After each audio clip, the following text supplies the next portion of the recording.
अध्याय 0371 विधि। अनुवादक ऐश, संपादक बीन स्प्राउट। इस सप्ताह का 2/6वां अध्याय। जो लोग पहले गुस्से में थे वे लियान यिंगशियाओ की बातें सुनने के बाद अंदर से थोड़ा कांपने लगे। लियान यिंगशियाओ, बकवास मत करो, मार्शल आर्ट का नियम और मार्शल आर्ट की इच्छाशक्ति सब बकवास है। मैंने इन बातों पर कभी विश्वास नहीं किया। मैं जहां हूं वहां तक पहुंचने के लिए मैंने कड़ी मेहनत की है। मैंने अपनी शक्ति अपने प्रयासों से प्राप्त की है। किसी और चीज या व्यक्ति का इससे कोई लेना देना नहीं है। बस स्वर्ग हमसे ईर्ष्या करता है। जब हमारी शक्ति एक निश्चित स्तर तक पहुंच जाएगी तभी वह निर्वाण क्लेश को कम करेगा। वह हमें मारना चाहता है। किन जेजुन ने ऊंची आवाज में घोषणा की। लियान यिंगशियाओ ने व्यंग्य किया, अगर तुम्हें मेरी बात पर यकीन नहीं है तो शैतान पथ संप्रदाय के लोगों पर एक नजर डाल लो। चूंकि इन लोगों ने इतने पाप किए हैं कि उनमें से एक भी व्यक्ति 6 कष्टों को पार नहीं कर पाया है। शैतान संप्रदाय के डीन थोड़ा कांप गए लेकिन उन्होंने कुछ नहीं कहा।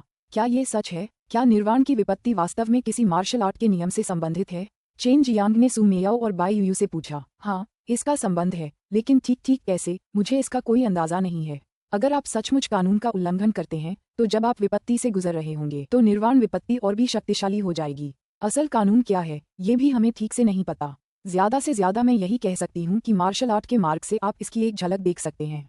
सु मेयाओ ने समझाया, मार्शल आर्ट के मार्ग की इच्छाशक्ति का उपयोग शक्तिशाली मार्शल आर्टिस्टों को नियंत्रित करने के लिए किया जाता है ताकि ये शक्तिशाली मार्शल आर्टिस्ट ऐसा कुछ न करें जिससे मनुष्य और ईश्वर दोनों की घृणा उत्पन्न हो। हालांकि अधिकांश मनुष्य अत्यधिक शक्ति प्राप्त करने के बाद मार्शल आर्ट के मार्ग की इच्छाशक्ति जैसी किसी चीज को भूल गए हैं।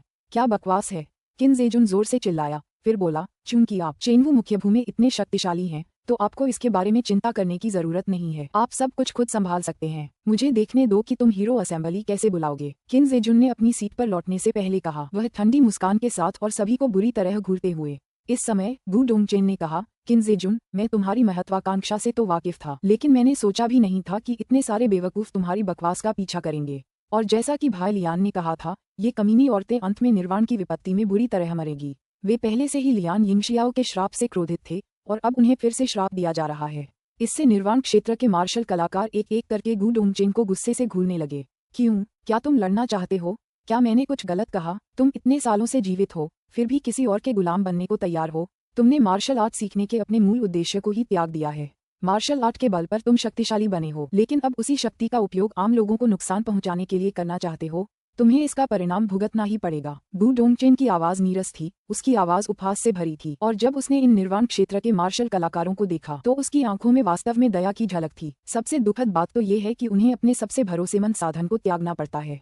मार्शल आर्टिस्टों का मानना था कि मार्शल आर्ट की इच्छाशक्ति में विश्वास रखना चाहिए, लेकिन अब निर्वाण क्षेत्र के ये मार्शल आर्टिस्ट निर्वाण संकट के दौरान मृत्यु के भय से उस एकमात्र चीज को त्याग चुके हैं जिस पर उन्होंने मार्शल आर्ट के मार्ग पर कदम रखते समय भरोसा किया था, मार्शल आर्ट की इच्छाशक्ति का मार्ग। गु डोंगचेन, सिर्फ जबान चलाने के अलावा अब तुम क्या कर सकते हो? अगर तुम पवित्र प्रकाश मंदिर के सामने आत्मसमर्पण कर देते हो तो चेनवू मुख्य भूमि जरूर बच जाएगी। उस समय तुम्हारी मुख्य भूमि के निवासियों के साथ बुरा बर्ताव नहीं किया जाएगा। क्या तुम भी सिर्फ अपनी शक्ति और प्रभाव के लिए पवित्र प्रकाश मंदिर के सामने झुकना नहीं चाहते? किन जेजुन ने ताना मारा। लियान यिंगशियाओ मुस्कुराई और बोली, किन जेजुन, क्या तुम्हें लगता है कि सब लोग तुम्हारे जैसे हैं? कम से कम मेरे कमल द्वीप के निवासी बहुत खुश हैं और तो और मैंने उन्हें गुलाम नहीं बनाया है। अगर वे मेरे कमल द्वीप के लिए कुछ काम करते हैं तो उन्हें बहुत बड़ा इनाम मिलेगा और अगर वे नहीं करना चाहते तो मैं उन्हें मजबूर भी नहीं करूंगी। तुम्हारे पवित्र प्रकाश महाद्वीप के बारे में क्या? हे, पिछली बार जब मैं वहां गया था तो वह बस गुलामों की दुनिया थी। उनका जीवन कुत्तों से भी बदतर था, फिर भी इसे पवित्र प्रकाश कहा जाता है।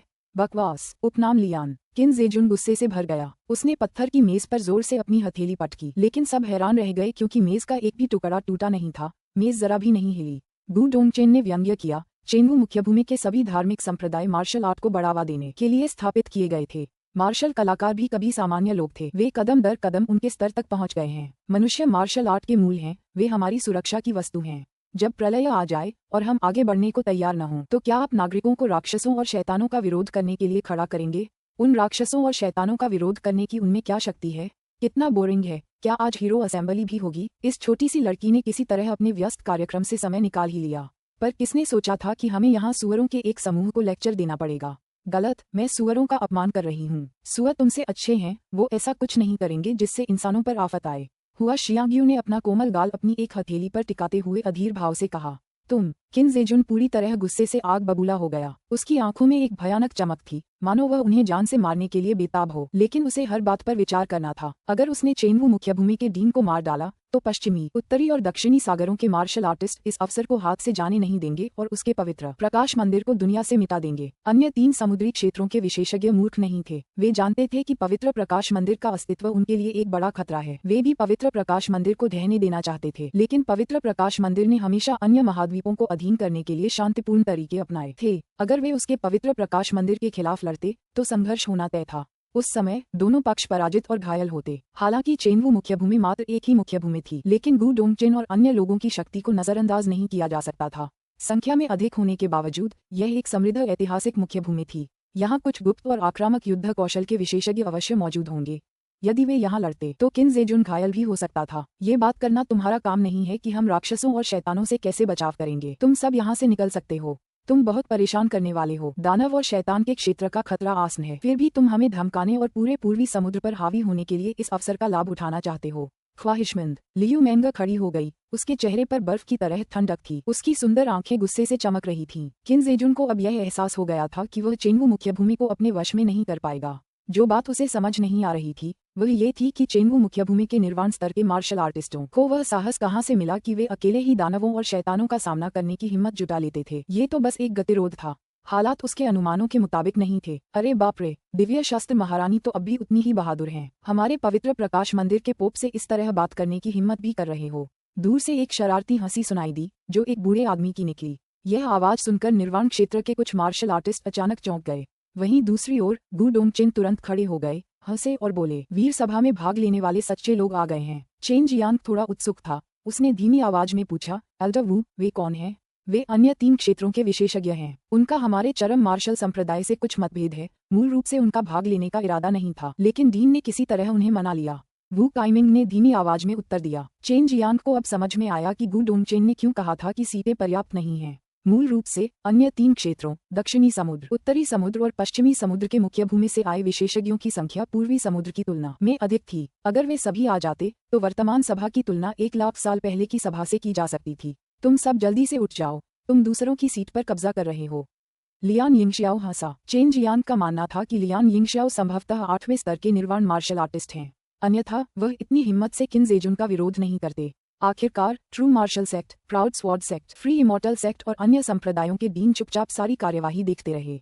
जहां तक हुआ शियांग युए की बात है, वह खुद बहुत रहस्यमयी थी। इसके अलावा वह एक उच्च पदस्थ कीमियागर थी। जब लियू मैंगा दिव्य अस्त्र स्वर्गीय साम्राज्य और हिमवन घाटी दोनों की प्रभारी थी, तब उसने हिमवन दिव्य अभ्यास भी किया था। हालांकि उसने केवल 6 कष्टों को पार किया था, फिर भी उसकी शक्ति प्रभावशाली थी। बूढ़े हाय, बहुत समय हो गया मिलते हुए, लियान यिंगशियाओ ने हंसते हुए कहा। तभी नीले वस्त्र पहने एक सफेद बालों वाला बूढ़ा आदमी किन जेजुन के पास प्रकट हुआ। अध्याय 0372 सबसे महत्वपूर्ण चरित्र। सबसे महत्वपूर्ण चरित्र। अनुवादक ऐश, संपादक बीन स्प्राउट। इस हफ्ते का 3/6वां अध्याय। अगर हो सके तो कृपया मेरे पट्रेऑन पेज पर मेरा समर्थन करें। आनंद लेना। नीले वस्त्रधारी बूढ़े व्यक्ति के प्रकट होते ही किन जेजुन का चेहरा उतर आया। यह उसकी उम्मीदों से बिल्कुल परे था। पहले तो उसे पूरा यकीन था कि अन्य समुद्री क्षेत्रों के विशेषज्ञ वीर सभा में भाग लेने नहीं आएंगे। इसके बाद एक एक करके और भी लोग पहाड़ की चोटी पर बने चौक पर उतरे। वहां लगभग 100 से ज्यादा लोग मौजूद थे, जिनमें अलग अलग उम्र के पुरुष और महिलाएं, बूढ़े से लेकर जवान तक सभी मौजूद थे। चेन जियांग ये देखकर दंग रह गया, क्योंकि वह जानता था कि ये सभी लोग अत्यंत शक्तिशाली निर्वाण क्षेत्र के मार्शल कलाकार थे जो दूसरे समुद्री क्षेत्रों से आए थे।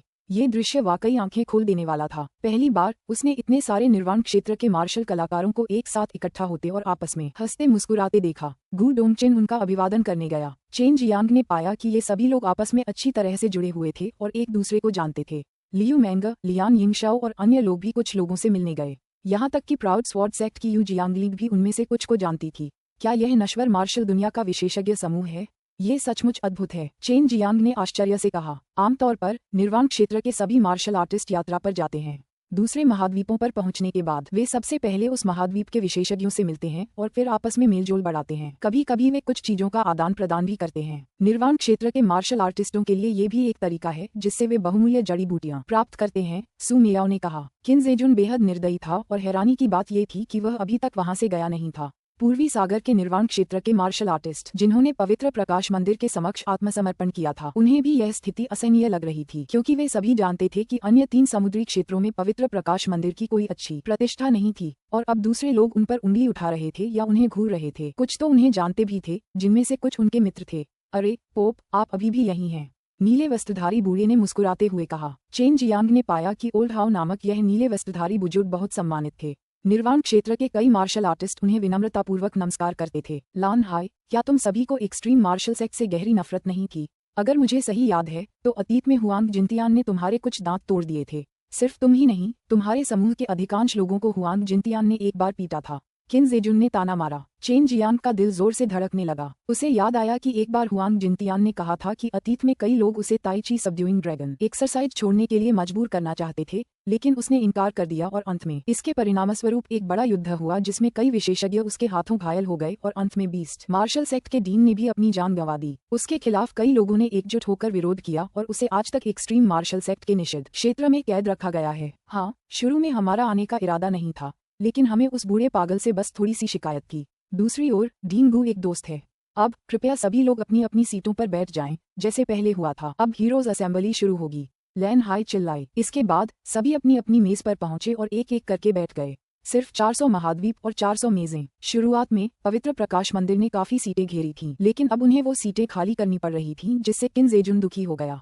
वह पहले ही अपनी गति और शक्ति खो चुका था। आखिरकार अन्य 3 क्षेत्रों के शक्तिशाली विशेषज्ञ यहाँ जमा थे। सिर्फ पूर्वी समुद्र ही काफी नहीं थे, अन्य 3 समुद्री क्षेत्रों के विशेषज्ञ अपने कुछ शिष्यों के साथ आए। वे इन शिष्यों को इसलिए लाए थे ताकि वे आपस में अभ्यास कर सकें और अपने ज्ञान का विस्तार कर सकें। उन्हें हीरोज असेंबली के सबसे शक्तिशाली विशेषज्ञों के समूह का अनुभव करने का अवसर मिले। बैठक शुरू करने से पहले मुझे उम्मीद है कि जो लोग चेनवू मुख्य भूमि को राक्षसों और शैतानों का विरोध करने में मदद करने का इरादा नहीं रखते हैं, वे जानबूझकर चले जाएंगे। गू डोंगचेन ने किन जेजुन और उसके समूह पर नजर डाली। किन जेजुन ने ठंडे लहजे में जवाब दिया, कौन कहता है कि हम चेनवू मुख्य भूमि की मदद नहीं करने वाले हैं? अब जब बात यहाँ तक पहुँच गई थी तो किन जेजुन के पास भी कोई और रास्ता नहीं बचा था। अगर वह बाकी 3 समुद्री क्षेत्रों के सामने से चला जाता तो शायद बाद में गू डोंगचेन और बाकी लोग उन लोगों से निपटने के बारे में विचार विमर्श करते, जिन्होंने पवित्र प्रकाश मंदिर के जरिए चेनवू मुख्य भूमि को अलग थलग करने और उसके पवित्र प्रकाश मंदिर को इस दुनिया से मिटाने की साजिश रची थी। उसे रुकना ही था। एल्डर वू डीन अन्य समुद्री क्षेत्रों के विशेषज्ञों को आमंत्रित करने में सक्षम क्यों था? चेन जियांग ने वू काइमिंग की आस्तीन खींचते हुए धीमी आवाज में पूछा।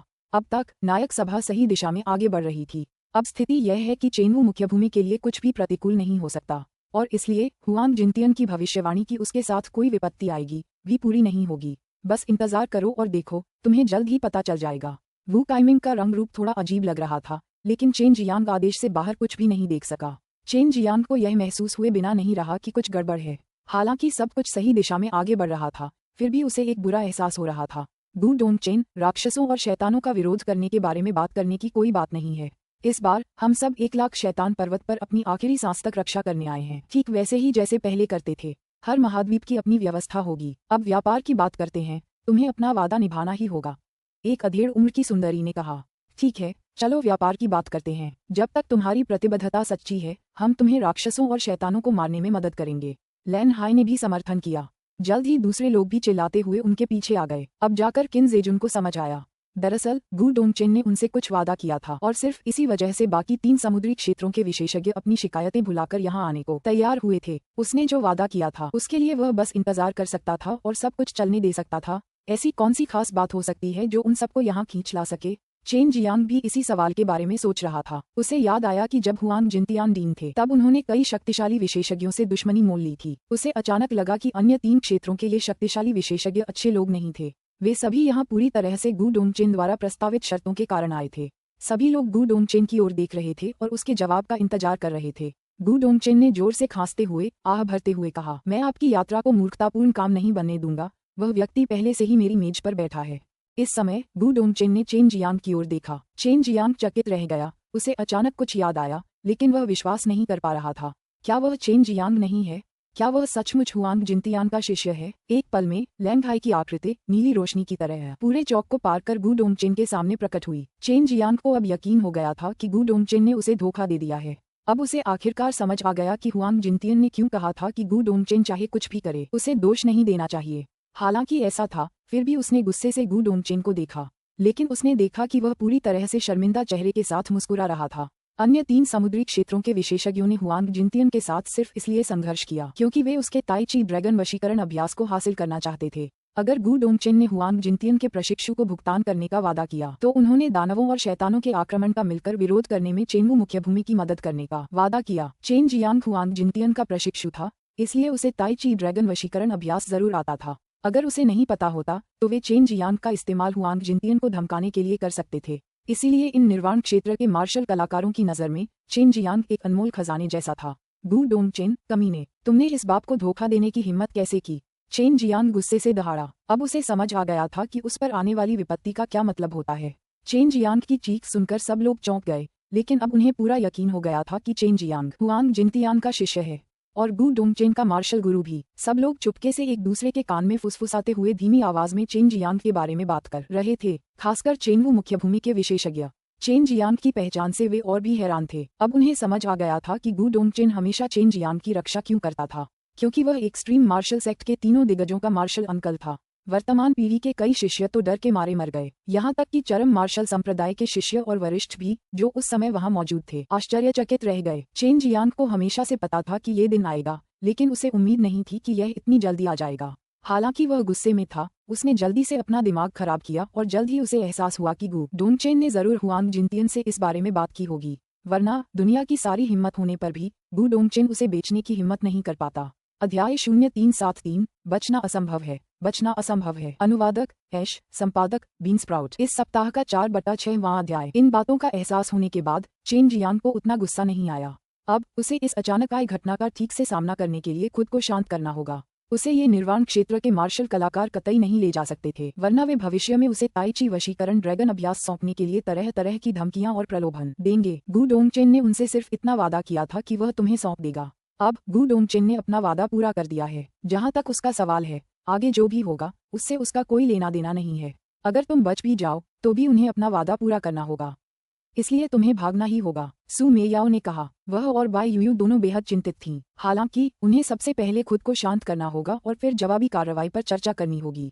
चेन जियांग अपनी मुठ्ठियां भींचे हुए वहीं खड़ा रहा। वह जानता था कि यह भाग्य का ही कमाल था जिससे उसे हुआंग जिनतियन की विरासत मिल पाए, और अब उसे इसकी कीमत चुकानी होगी। ताई ची ड्रैगन वशीकरण अभ्यास को मुफ्त में हासिल करने से लेकर हुआंग जिनतियन की मदद पाकर साधना के सही रास्ते पर चलना, सब कुछ वाकई बेहद दुर्लभ था। कई साल पहले हुआंग जिनतियन ने बाकी 3 समुद्री क्षेत्रों के विशेषज्ञों के साथ दुश्मनी मोल ले ली थी। तीनों समुद्री क्षेत्रों के विशेषज्ञ हीरो असेंबली में हिस्सा लेने नहीं आए थे। ये सिर्फ एक ही व्यक्ति का काम था। इसके लिए हुआंग जिनतियन जिम्मेदार था और इसीलिए हुआंग जिनतियन ने सारा काम चेन जियांग पर थोप दिया। कुछ देर सोचने के बाद चेन जियांग को एहसास हुआ कि यह सब हुआंग जिनतियन और गु डोंगचेन ने पहले ही सोच लिया था। हुआंग जिनतियन ने एक बार कहा था कि यह एक तरह की परीक्षा थी। निश्चित रूप से निर्वाण क्षेत्र के मार्शल कलाकार चेन जियांग के लिए इसे बहुत मुश्किल नहीं बनाएंगे। आखिरकार हुआंग जिनतियन अभी भी जिंदा और सक्रिय था। छोटे बदमाश, हम तुम्हारे लिए मुश्किलें खड़ी नहीं करेंगे। तुम हुआंग जिनतियान के शिष्य हो, उन्हें तो तुम्हें ही ताई ची का ड्रैगन वशीकरण अभ्यास सिखाना चाहिए था। नीले वस्त्रधारी बूढ़े ने मुस्कुराते हुए पूछा। उनके रूप रंग से ऐसा लगता था कि वे न तो किसी इंसान को नुकसान पहुंचा सकते हैं और न ही किसी जानवर को, लेकिन चेन जियांग की नजर में यह महज पाखंड था। ताई ची ड्रैगन वशीकरण व्यायाम, ये शब्द सुनकर सभी आश्चर्य से अपनी सांसें रोक बैठे। अतीत में हुआंग जिनतियन ने इस अद्भुत विचित्र व्यायाम का अभ्यास किया था, जिससे उसे असाधारण शक्ति प्राप्त हुई, जिसके कारण उसने नश्वर संसार का तिरस्कार किया, चारों ओर आतंक फैलाया और कई प्रसिद्ध निर्वाण क्षेत्र के मार्शल कलाकारों को मार डाला।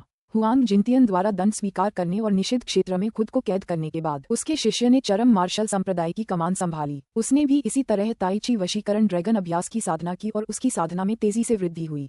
कुछ ही समय में वह स्वर्गीय क्षेत्र में पहुंच गया। अगर गु डोंगचेन समय समय पर अन्य मार्शल कलाकारों के साथ युद्ध करने के लिए बाहर न जाता तो सभी को संदेह होता कि उसने भी ताई ची वशीकरण ड्रैगन अभ्यास सीख लिया है। जब तक आप ताई ची सबड्यूइंग ड्रैगन एक्सरसाइज हमें सौंप देंगे, हम आपके लिए कोई मुश्किल खड़ी नहीं करेंगे। क्या विपत्ति आने वाली नहीं है? अगर आप ताई ची सबड्यूइंग ड्रैगन एक्सरसाइज को सबके साथ साझा करेंगे तो आप मानवता के लिए सबसे बड़े योगदानकर्ता बनेंगे, आप एक हीरो बनेंगे। लैन हाई ने बड़ी नरमी से कहा, मानो वह किसी बच्चे से मिठाई छीन रहा हो। चेन जियांग ने हल्के से हंसते हुए कहा, क्या आपके पास यिन और यांग नसें हैं? यदि नहीं है तो आप ताई ची ड्रैगन को वश में करने का अभ्यास नहीं सीख सकते। इसके अलावा सभी को आश्चर्यचकित करते हुए ऐसी परिस्थितियों में भी चेन जियांग इतनी शांति से बात कर रहा था। कुछ क्षण पहले ही चेन जियांग ने अत्यधिक क्रोध में आकर गु डोंगचेन पर चिल्लाया था, लेकिन अब वह शांत हो गया था। उसकी इस मनोस्थिति ने सभी को अचंभित कर दिया था। कई लोग पहले से ही जानते थे कि ताई चू ड्रैगन वशीकरण अभ्यास की साधना के लिए यिन और यांग शिरा की परम आवश्यकता थी। अब सभी समझ गए थे कि चेन जियांग इतना राक्षसी क्यों था। मूलतः क्योंकि उसने ताई ची ड्रैगन वशीकरण अभ्यास की साधना की थी, इसलिए वह हरक्यूलियन परिवार के जियो चोऊ को हराने में सक्षम था। ये बात समझकर सभी ताई ची ड्रैगन वशीकरण अभ्यास के लिए और भी अधिक तरस गए। यह न केवल एक दिव्य अभ्यास था, बल्कि यह एक ड्रैगन मार्शल तकनीक भी थी जो सामान्य मानदंडों के विरुद्ध थी। ये सोचकर सभी लोग उन्माद में आ गए। मुझे अच्छी तरह पता है, अगर मैं ताई ची ड्रैगन को वश में करने वाली एक्सरसाइज नहीं सीख पाऊं तो इसका मतलब यह नहीं कि मैं कोई पावर मार्शल तकनीक नहीं बना सकती। लैन हाई ने हंसते हुए कहा। चेन जियांग ने चारों ओर नजर डाली। उसने पाया कि निर्वाण स्तर के इन मार्शल आर्टिस्टों के चेहरे लालच से भरे हुए थे। वे सभी उससे ताई ची वशीकरण ड्रैगन अभ्यास सौंपने की प्रतीक्षा कर रहे थे। लियू मैंगा और हुआ शियांग युए साथ साथ चल रही थीं। वे पहले से ही जानती थीं कि चेन शियांग हुआंग जिनतियान की शिष्या है। उन्हें हमेशा से इस बात की चिंता सताती रही थी कि ये दिन आएगा, लेकिन उन्होंने इतनी जल्दी इसके आने की उम्मीद नहीं की थी। जू जियानशियान और लिंग युलान दोनों ने लियू मैंगा का हाथ कसकर पकड़ लिया। चेन जियांग की पहचान उजागर होने से वे भी हैरान थे, लेकिन साथ ही यह उनकी चिंता का कारण भी बन गया। वे दोनों जानते थे कि उस अतीत में ताई ची वशीकरण अभ्यास पर कब्जा करने के लिए पूरी नश्वर दुनिया में एक भयानक नरसंहार शुरू हो गया था। चेन जियांग ने अपना सिर खुजाया और हंसते हुए कहा, ताई ची वशीकरण ड्रैगन अभ्यास एक सर्वोच्च दिव्य अभ्यास है। मुझे इसे पूरी तरह से याद करने में ही पूरा 1 साल लग गया। इसे कैसे कहूँ, अगर मुझे इसे सौंपना पड़े तो मुझे 1 या 2 साल लग जाएंगे। ये सुनकर सब लोग एक पल के लिए स्तब्ध रह गए। हालांकि वे और भी उत्साहित हो गए, क्योंकि उसे पूरी प्रक्रिया याद रखने में पूरा 1 साल लग गया था। जाहिर है, इससे इसके गूढ़ सिद्धांतों का पता चलता है। जाहिर है, चेन जियांग जानबूझकर बड़ा चढ़ाकर बोल रहा था और अब समय बिताने की कोशिश कर रहा था। गू डोंगचेन चुपके से चेन जियांग की ऐसी खतरनाक स्थिति में उसकी शांति की प्रशंसा करने आया। पहले वह चेन जियांग से कई बार शाप खाने के लिए तैयार था। मैंने तो बस उसे आपके हवाले करने का वादा किया था। मैंने ये गारंटी नहीं दी थी कि वह आपको ताई ची वशीकरण ड्रैगन अभ्यास बताएगा। आप उससे पूछ सकते हैं या नहीं, ये पूरी तरह आप पर निर्भर करता है। गू डोंगचेन ने धीरे से आह भरी और आश्चर्यजनक रूप से आसमान में उछलकर उड़ गया। गू डोंगचेन के चले जाने के बाद आगे क्या होने वाला था, इससे उसे कोई लेना देना नहीं था। उसने इन निर्वाण क्षेत्र के मार्शल कलाकारों के साथ अपना वादा पूरा कर लिया था। बच निकलना, फिलहाल वह कुछ 100 निर्वाण क्षेत्र के मार्शल कलाकारों से घिरा हुआ था। अगर वह बच निकला तो शायद ये निर्वाण क्षेत्र के मार्शल कलाकार शर्म से मर जाएंगे। जैसे ही चेन जियांग ने पवित्र प्रकाश मंदिर के किन जेजुन के साथ साथ अन्य निर्वाण क्षेत्र के मार्शल कलाकारों पर नजर डाली, जिन्होंने सुनहरे वस्त्र पहने हुए थे, उन्होंने कहा, वरिष्ठों, मैं समझता हूँ कि गू डोंगचेन ने आपके साथ एक समझौता किया है, लेकिन पवित्र प्रकाश मंदिर के लोग समान लाभ कैसे साझा कर सकते हैं? वरिष्ठों, आप ही हैं जिनके साथ गू डोंगचेन ने एक समझौता किया था। क्या आपको नहीं लगता कि पवित्र प्रकाश मंदिर को बिना किसी लाभ के सभी लाभ मिल रहे हैं? चेन जियांग वाकई सही था। दूसरे समुद्री क्षेत्र के विशेषज्ञ मन ही मन खुश हो रहे थे। वे तो सिर्फ ताई ची ड्रैगन वशीकरण अभ्यास के लिए दूर से आए थे, जबकि पवित्र प्रकाश मंदिर का गू डोंगचेन से कोई समझौता नहीं था। पवित्र प्रकाश मंदिर के सभी लोग दफा हो जाओ, लैन हाई चिल्लाया। इस समय सभी बेहद उत्साहित थे, क्योंकि वे जानते थे कि चेन जियांग के पास कोई रास्ता नहीं बचा था। उसके पास ताई ची ड्रैगन वशीकरण अभ्यास उन्हें सिखाने के अलावा कोई विकल्प नहीं था। पवित्र प्रकाश मंदिर के लोग घृणा से दांत पीस रहे थे। उनकी नज़र में ताई ची ड्रैगन को वश में करने का अभ्यास भी किसी अनमोल खजाने जैसा था। लेकिन अब वे यहाँ कैसे रह सकते थे? विरोधी पक्ष के पास 3 समुद्री क्षेत्रों के शक्तिशाली विशेषज्ञ थे और अगर वे लड़ते तो निस्संदेह उनकी हार तय थी। चेन जियांग भागने के कुछ तरीकों के बारे में सोचने के लिए समय ले रहा था। पवित्र प्रकाश मंदिर के मार्शल कलाकारों के चेहरे पर मायूसी के भाव लिए चले जाने के बाद गू डोंगचेन एक बार फिर वापस आया। अब चेन जियांग बीच में खड़ा था और लगभग 300 निर्वाण क्षेत्र के मार्शल कलाकार उसे घेरे हुए थे। चेनवू मुख्य भूमि के संप्रदाय नहीं जा सकते। पवित्र प्रकाश मंदिर के मार्शल कलाकार निश्चित रूप से पास ही हैं। वरिष्ठों, क्या आप एक ध्वनिरोधी अवरोध बना सकते हैं ताकि जब मैं जप सूत्र बोलूं तो अन्य लोग उसे न सुन सकें? और सभी कृपया धैर्य रखें, क्योंकि जप सूत्र अविश्वसनीय रूप से लंबा है। चेन जियांग के चेहरे पर बेबसी का भाव था, जबकि सब और भी ज्यादा उत्साहित थे। उन्होंने तुरंत मिलकर एक ध्वनिरोधी अवरोध खड़ा कर दिया। ध्वनिरोधी अवरोध बनने में ज्यादा समय नहीं लगा। इसने दोनों ओर की आवाजों को पूरी तरह से अलग कर दिया। न तो बाहर वाले सुन पा रहे थे कि अंदर क्या हो रहा है, और न ही अंदर वाले बाहर की कोई आवाज सुन पा रहे थे। हर कोई किसी भी तरह के हमले से निडर था। आखिरकार वे नश्वर जगत के शिखर पर खड़े सबसे शक्तिशाली मार्शल कलाकार थे। उन्हें किस बात का डर? चेन जियांग भी बहुत उत्साहित था।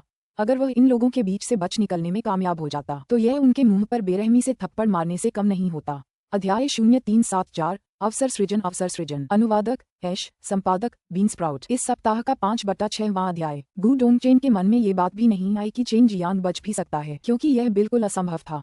इसीलिए उसने संप्रदाय के विशिष्ट शिष्यों को विशेष रूप से चुना ताकि उन्हें ताई ची ड्रैगन वशीकरण अभ्यास सिखाया जा सके। अन्य 3 समुद्री क्षेत्रों के विशेषज्ञ भी अपने गौरवशाली शिष्यों को इसी उद्देश्य से लेकर आए थे। वरिष्ठ जनों, ताई ची ड्रैगन वशीकरण अभ्यास बहुत ही गूढ़ है। हालांकि मैंने इसे रट लिया था, फिर भी मेरी समझ अभी भी सतही ही है।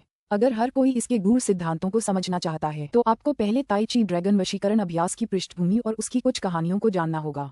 इसका उद्देश्य सभी को यह एहसास दिलाना है कि उनमें क्या कमी है, इसकी रचना की महानता का एहसास दिलाना है और साथ ही यह भी कि हम कितने तुच्छ हैं। मेरे शिक्षक ने मुझे यही बताया था और उनके अनुसार ये पूरे अभ्यास का सबसे महत्वपूर्ण हिस्सा है। चेन जियांग ने चेहरे पर गंभीरता के भाव के साथ कहा। ऐसा लग रहा था मानो ये सचमुच हुआ हो। लेकिन हाँ, हमें ताई ची ड्रैगन वशीकरण अभ्यास की कहानियां जानकर बहुत खुशी होगी। आखिरकार कुछ मार्शल अभ्यासों के लिए एक खास स्तर की समझ की जरूरत होती है। शायद ये कहानियां हमें और गहरी समझ हासिल करने में मदद करेंगी। लैन हाई ने सिर हिलाकर कहा। बाकी विशेषज्ञों ने भी एक एक करके सहमति में सिर हिलाया। चेन जियांग मन ही मन खूब हंस रहा था। उसे अचानक इन पाखंडी लोगों को बेवकूफ बनाना मजेदार लगने लगा। भविष्य में वह इसका इस्तेमाल खूब हंसने के लिए भी कर सकता था। सीनियर वाकई अपनी बात जानते हैं, वाकई उन विशेषज्ञों के काबिल हैं जिनका जिक्र मेरे शिक्षक अक्सर करते थे। ये जूनियर आपका बहुत बड़ा प्रशंसक है। चेन जियांग ने लैन हाई को सलाम करने के लिए हाथ बढ़ाया और चेहरे पर पूरी प्रशंसा के भाव के साथ कहा। इससे लैन हाई को मन ही मन गर्व महसूस हुआ। चेन जियांग की नजर अपने आसपास के हर विशेषज्ञ पर पड़ी। इस मौके का फायदा उठाते हुए उसने लियू मैंगर और लड़कियों पर भी एक नजर डाली। फिर गंभीरता से बोला, क्या सभी ने शाही ड्रैगन परिवार के बारे में सुना है? मैंने प्राचीन ड्रैगन परिवार के बारे में तो सुना है, लेकिन शाही ड्रैगन परिवार के बारे में मैंने कभी नहीं सुना। लैन हाई ने अपना सिर हिलाया। बाकी सबने भी एक साथ अपना सिर हिलाया। चेन जियांग मन ही मन बहुत खुश हुआ। लॉन्ग जुई, ये बदबूदार ड्रैगन अक्सर शाही ड्रैगन परिवार के बारे में शेखी बघारता था। अगर वह शाही ड्रैगन परिवार की कहानी सुनाता तो कम से कम 10-15 दिन आसानी से चल जाता। सभी कृपया ध्यान दें, शाही ड्रैगन परिवार के सम्राटों के समान है। ताई ची ड्रैगन वशीकरण अभ्यास शाही ड्रैगन परिवार के एक ड्रैगन द्वारा बनाया गया था और अनगिनत प्रसिद्ध ड्रैगन मार्शल तकनीकें शाही ड्रैगन परिवार के इन्हीं सदस्यों द्वारा बनाई गई थीं। तथाकथित ड्रैगन स्लेयर्स दिव्य मार्शल तकनीकें न केवल मनुष्यों को ड्रैगनों को मारने की शक्ति प्रदान करती हैं, बल्कि उन्हीं तकनीकों का उपयोग करके एक ड्रैगन को भी मार सकता है। इसलिए ये तकनीकें बेहद डरावनी हैं। जो लोग मुझे जानते हैं वे सभी जानते हैं कि मैं जिन मार्शल तकनीकों का उपयोग करता हूँ उनमें से कई ड्रैगन से संबंधित हैं। ताई ची ड्रैगन वशीकरण अभ्यास के बारे में यही सबसे डरावनी बात है। यद्यपि चेन जियांग उनका मनोरंजन कर रहा था, लेकिन उसने सभी का ध्यान आकर्षित किया। ताई ची ड्रैगन वशीकरण अभ्यास बहुत शक्तिशाली है। ये ड्रैगन मार्शल तकनीकों में एक दिव्य स्तर की तकनीक है और शाही ड्रैगन परिवार की ड्रैगन मार्शल तकनीकों में इसका 9वां स्थान है। इसके ऊपर 8 और शक्तिशाली तकनीकें हैं जिनके बारे में कहा जाता है कि वे नश्वर दुनिया में शामिल हैं। मार्शल कलाकारों की भीड़ ने जयकारे लगाए। ताई ची ड्रैगन को वश में करने वाला व्यायाम 9वें स्थान पर था। इसके बाद चेन जियांग ने बकवास शुरू कर दी। दाएं बाएं से कुछ कहानियां निकाली, कुछ बकवास गढ़ी और लॉन्ग जुई की मदद से उसी के अनुसार कुछ और भी जोड़ दिया। उसके बोलने का अंदाज ऐसा लग रहा था मानो हर कोई उसकी कहानियों में डूब गया हो, मानो वे खुद ही नायक हों, मानो वे शाही ड्रैगन की दुनिया में हों। इस तरह पलक झपकते ही 3 दिन बीत गए। चेन जियांग ने उत्साह से कहा, ताई ची ड्रैगन वशीकरण अभ्यास की साधना का सबसे महत्वपूर्ण बिंदु मन की स्थिति है। आपको एक ड्रैगन की तरह होना चाहिए जिसकी आभा पूरी दुनिया को नीचे से देखने की हो। हालांकि यहाँ के सभी वरिष्ठ नश्वर जगत के सबसे शक्तिशाली विशेषज्ञ हैं, लेकिन स्वर्गीय क्षेत्र में पहुँचने के बाद आपकी ताकत की तुलना ड्रैगन के पंजे से भी नहीं की जा सकती। ड्रैगन के प्रभावशाली रूप का सामना करते हुए हर कोई चींटी जैसा महसूस करेगा, लेकिन ताई ची ड्रैगन वशीकरण अभ्यास के बाद हम ड्रैगन को मार सकते हैं। चेन जियांग की बकवास 3 दिन और 3 रातों तक लगातार चलती रही, फिर भी वह मुख्य मुद्दे पर नहीं पहुंचा। हालांकि कुछ लोग अधीर हो रहे थे, फिर भी वे उसे ध्यान से सुन रहे थे। चूंकि चेन जियांग ने बार बार कहा था कि ये कहानियां बहुत महत्वपूर्ण हैं, इसलिए उन्हें जरूर याद रखना चाहिए, क्योंकि जब वे ताई ची ड्रैगन वशीकरण अभ्यास की साधना करेंगे तो उन्हें इन कहानियों से कुछ ज्ञान प्राप्त हो सकता है। चेन जियांग को इन लोगों को ठगते देख लॉन्ग जुई अपनी हंसी नहीं रोक पाए। वह भी चेन जियांग को लगातार नए नए आइडिया देती रही। सू मेयाओ और बाई यूयू भी रास्ते ढूंढने की कोशिश कर रहे थे। ठीक है वरिष्ठों, आपको पहले मेरी अब तक कही गई बातों को आत्मसात करना होगा। उसके बाद मैं जप सूत्र सिखाना शुरू करूंगा। सभी को जप सूत्र अच्छी तरह याद रखना होगा। अगर आप साधना करते समय एक भी शब्द भूल जाते हैं तो यह आसानी से चीगोंग विचलन का कारण बन सकता है और आपकी मृत्यु भी हो सकती है। चेन जियांग के चेहरे पर एक गंभीर भाव उभर आया। हालांकि ये लोग ताई ची ड्रैगन वशीकरण अभ्यास की साधना नहीं कर सकते थे, फिर भी उन्हें इससे संदर्भ लेकर कुछ युद्ध विधियां बनानी थीं, इसलिए लापरवाही की कोई गुंजाइश नहीं थी। चेन जियांग ने रिंग के अंदर मौजूद दोनों लड़कियों से बात करते हुए थोड़ी देर आराम किया और पूछा, क्या कोई योजना है? बदबूदार ड्रैगन, मुझे बताओ तुमने क्या पता लगाया है? आसपास का क्या हाल है? एक छोटा सा छेद है जो एक पक्षी के मेज के नीचे घुसने के लिए पर्याप्त है। ये छेद बहुत गहरा है और मुझे नहीं पता कि यह कहाँ ले जाएगा। सभी पत्थर की मेजें और कुर्सियां एक अजीब शक्ति द्वारा संरक्षित हैं, इसलिए उन्हें तोड़ना बहुत मुश्किल है और जांच करना भी मुश्किल है। मेरी दिव्य इंद्रिय इस छेद की गहराई में प्रवेश करने में असमर्थ है, लॉन्ग जुएई ने कहा। चेन जियान को सुखद आश्चर्य हुआ। हीरोज माउंटेन हीरोज असेंबली का स्थल था, इसलिए जाहिर है कि यह शानदार ही होगा। शायद 1 लाख साल पहले इस जगह का निर्माण सबसे शक्तिशाली विशेषज्ञों द्वारा सावधानीपूर्वक किया गया था और राक्षसों और शैतानों को खदेड़ने के बाद वे यहाँ जश्न मनाने आए होंगे। झेन के अनुसार उसके माता पिता पास ही हैं। अगर तुम उस गहरे जानवर के थैले को खोलो तो उसके माता पिता छोटे सफेद बाघ की आभा को महसूस कर पाएंगे। उसके माता पिता बहुत ताकतवर हैं, शायद उनका इन लोगों से झगड़ा हो। शायद यही वो मौका है जिसकी हमें तलाश है, बाई यूयू ने कहा। उस समय आप काले कछुए के दिव्य अभ्यास से धुंधला आकाश मंत्र का प्रयोग करके इस पूरे क्षेत्र को घने कोहरे से ढक सकते हैं।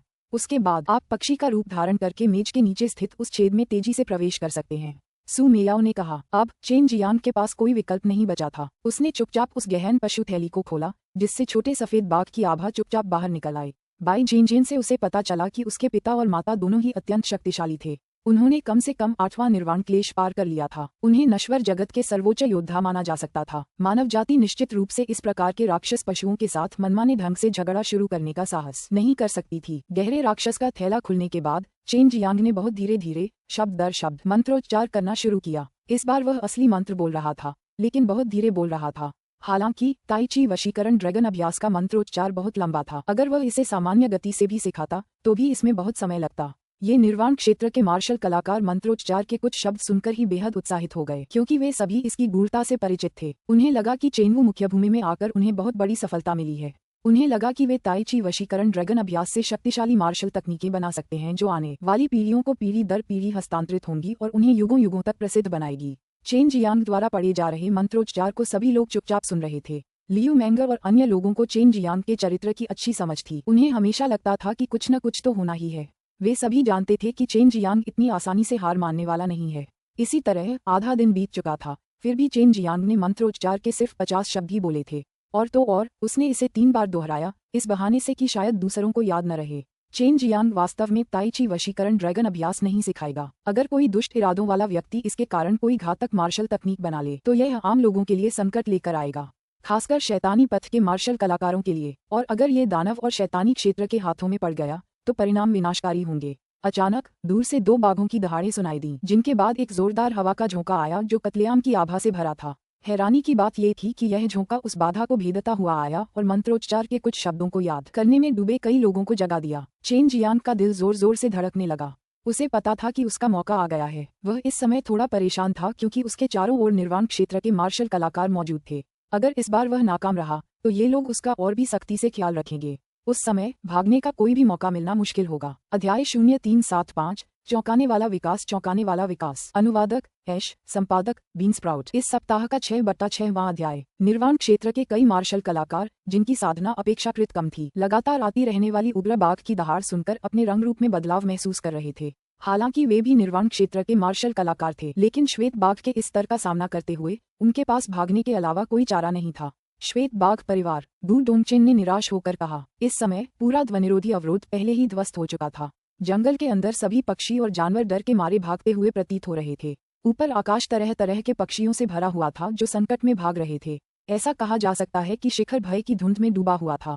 चेन जियांग मन ही मन हैरान रह गया। उसे ज़ैन इस नन्ही सफेद बाघिन के माता पिता के इतने शक्तिशाली होने की उम्मीद नहीं थी। उसने जल्दी से उस रहस्यमयी थैले का ढक्कन बंद कर दिया। अगर उन्हें पता चल गया कि उसने उनकी बेटी को पकड़ लिया है तो उसका काम तमाम हो जाएगा। बेशक उसने ऐसा इसलिए किया था ताकि व्हाइट टाइगर पति पत्नी की जोड़ी इन निर्वाण क्षेत्र के मार्शल विशेषज्ञों पर अपनी नफरत जाहिर कर सके। उस समय जब तक यहाँ अराजकता का माहौल था, यह उसके लिए भागने का सबसे अच्छा मौका था। बदबूदार अजगर, क्या तुम कुछ पक्षियों को यहाँ ला सकती हो ताकि हम इन बूढ़े लोगों को भ्रमित कर सकें, वरना अचानक किसी पक्षी का प्रकट होना उन्हें शक पैदा कर देगा। चेन जियांग ने लॉन्ग जुएई से पूछा। ये तो बहुत आसान है। वे 2 शक्तिशाली श्वेत बाघ बस आने ही वाले हैं। उनके दंभपूर्ण रूप को देखकर लगता है कि वे किसी बड़ी लड़ाई के लिए तैयार हैं, लॉन्ग जुएई ने उत्साह से कहा।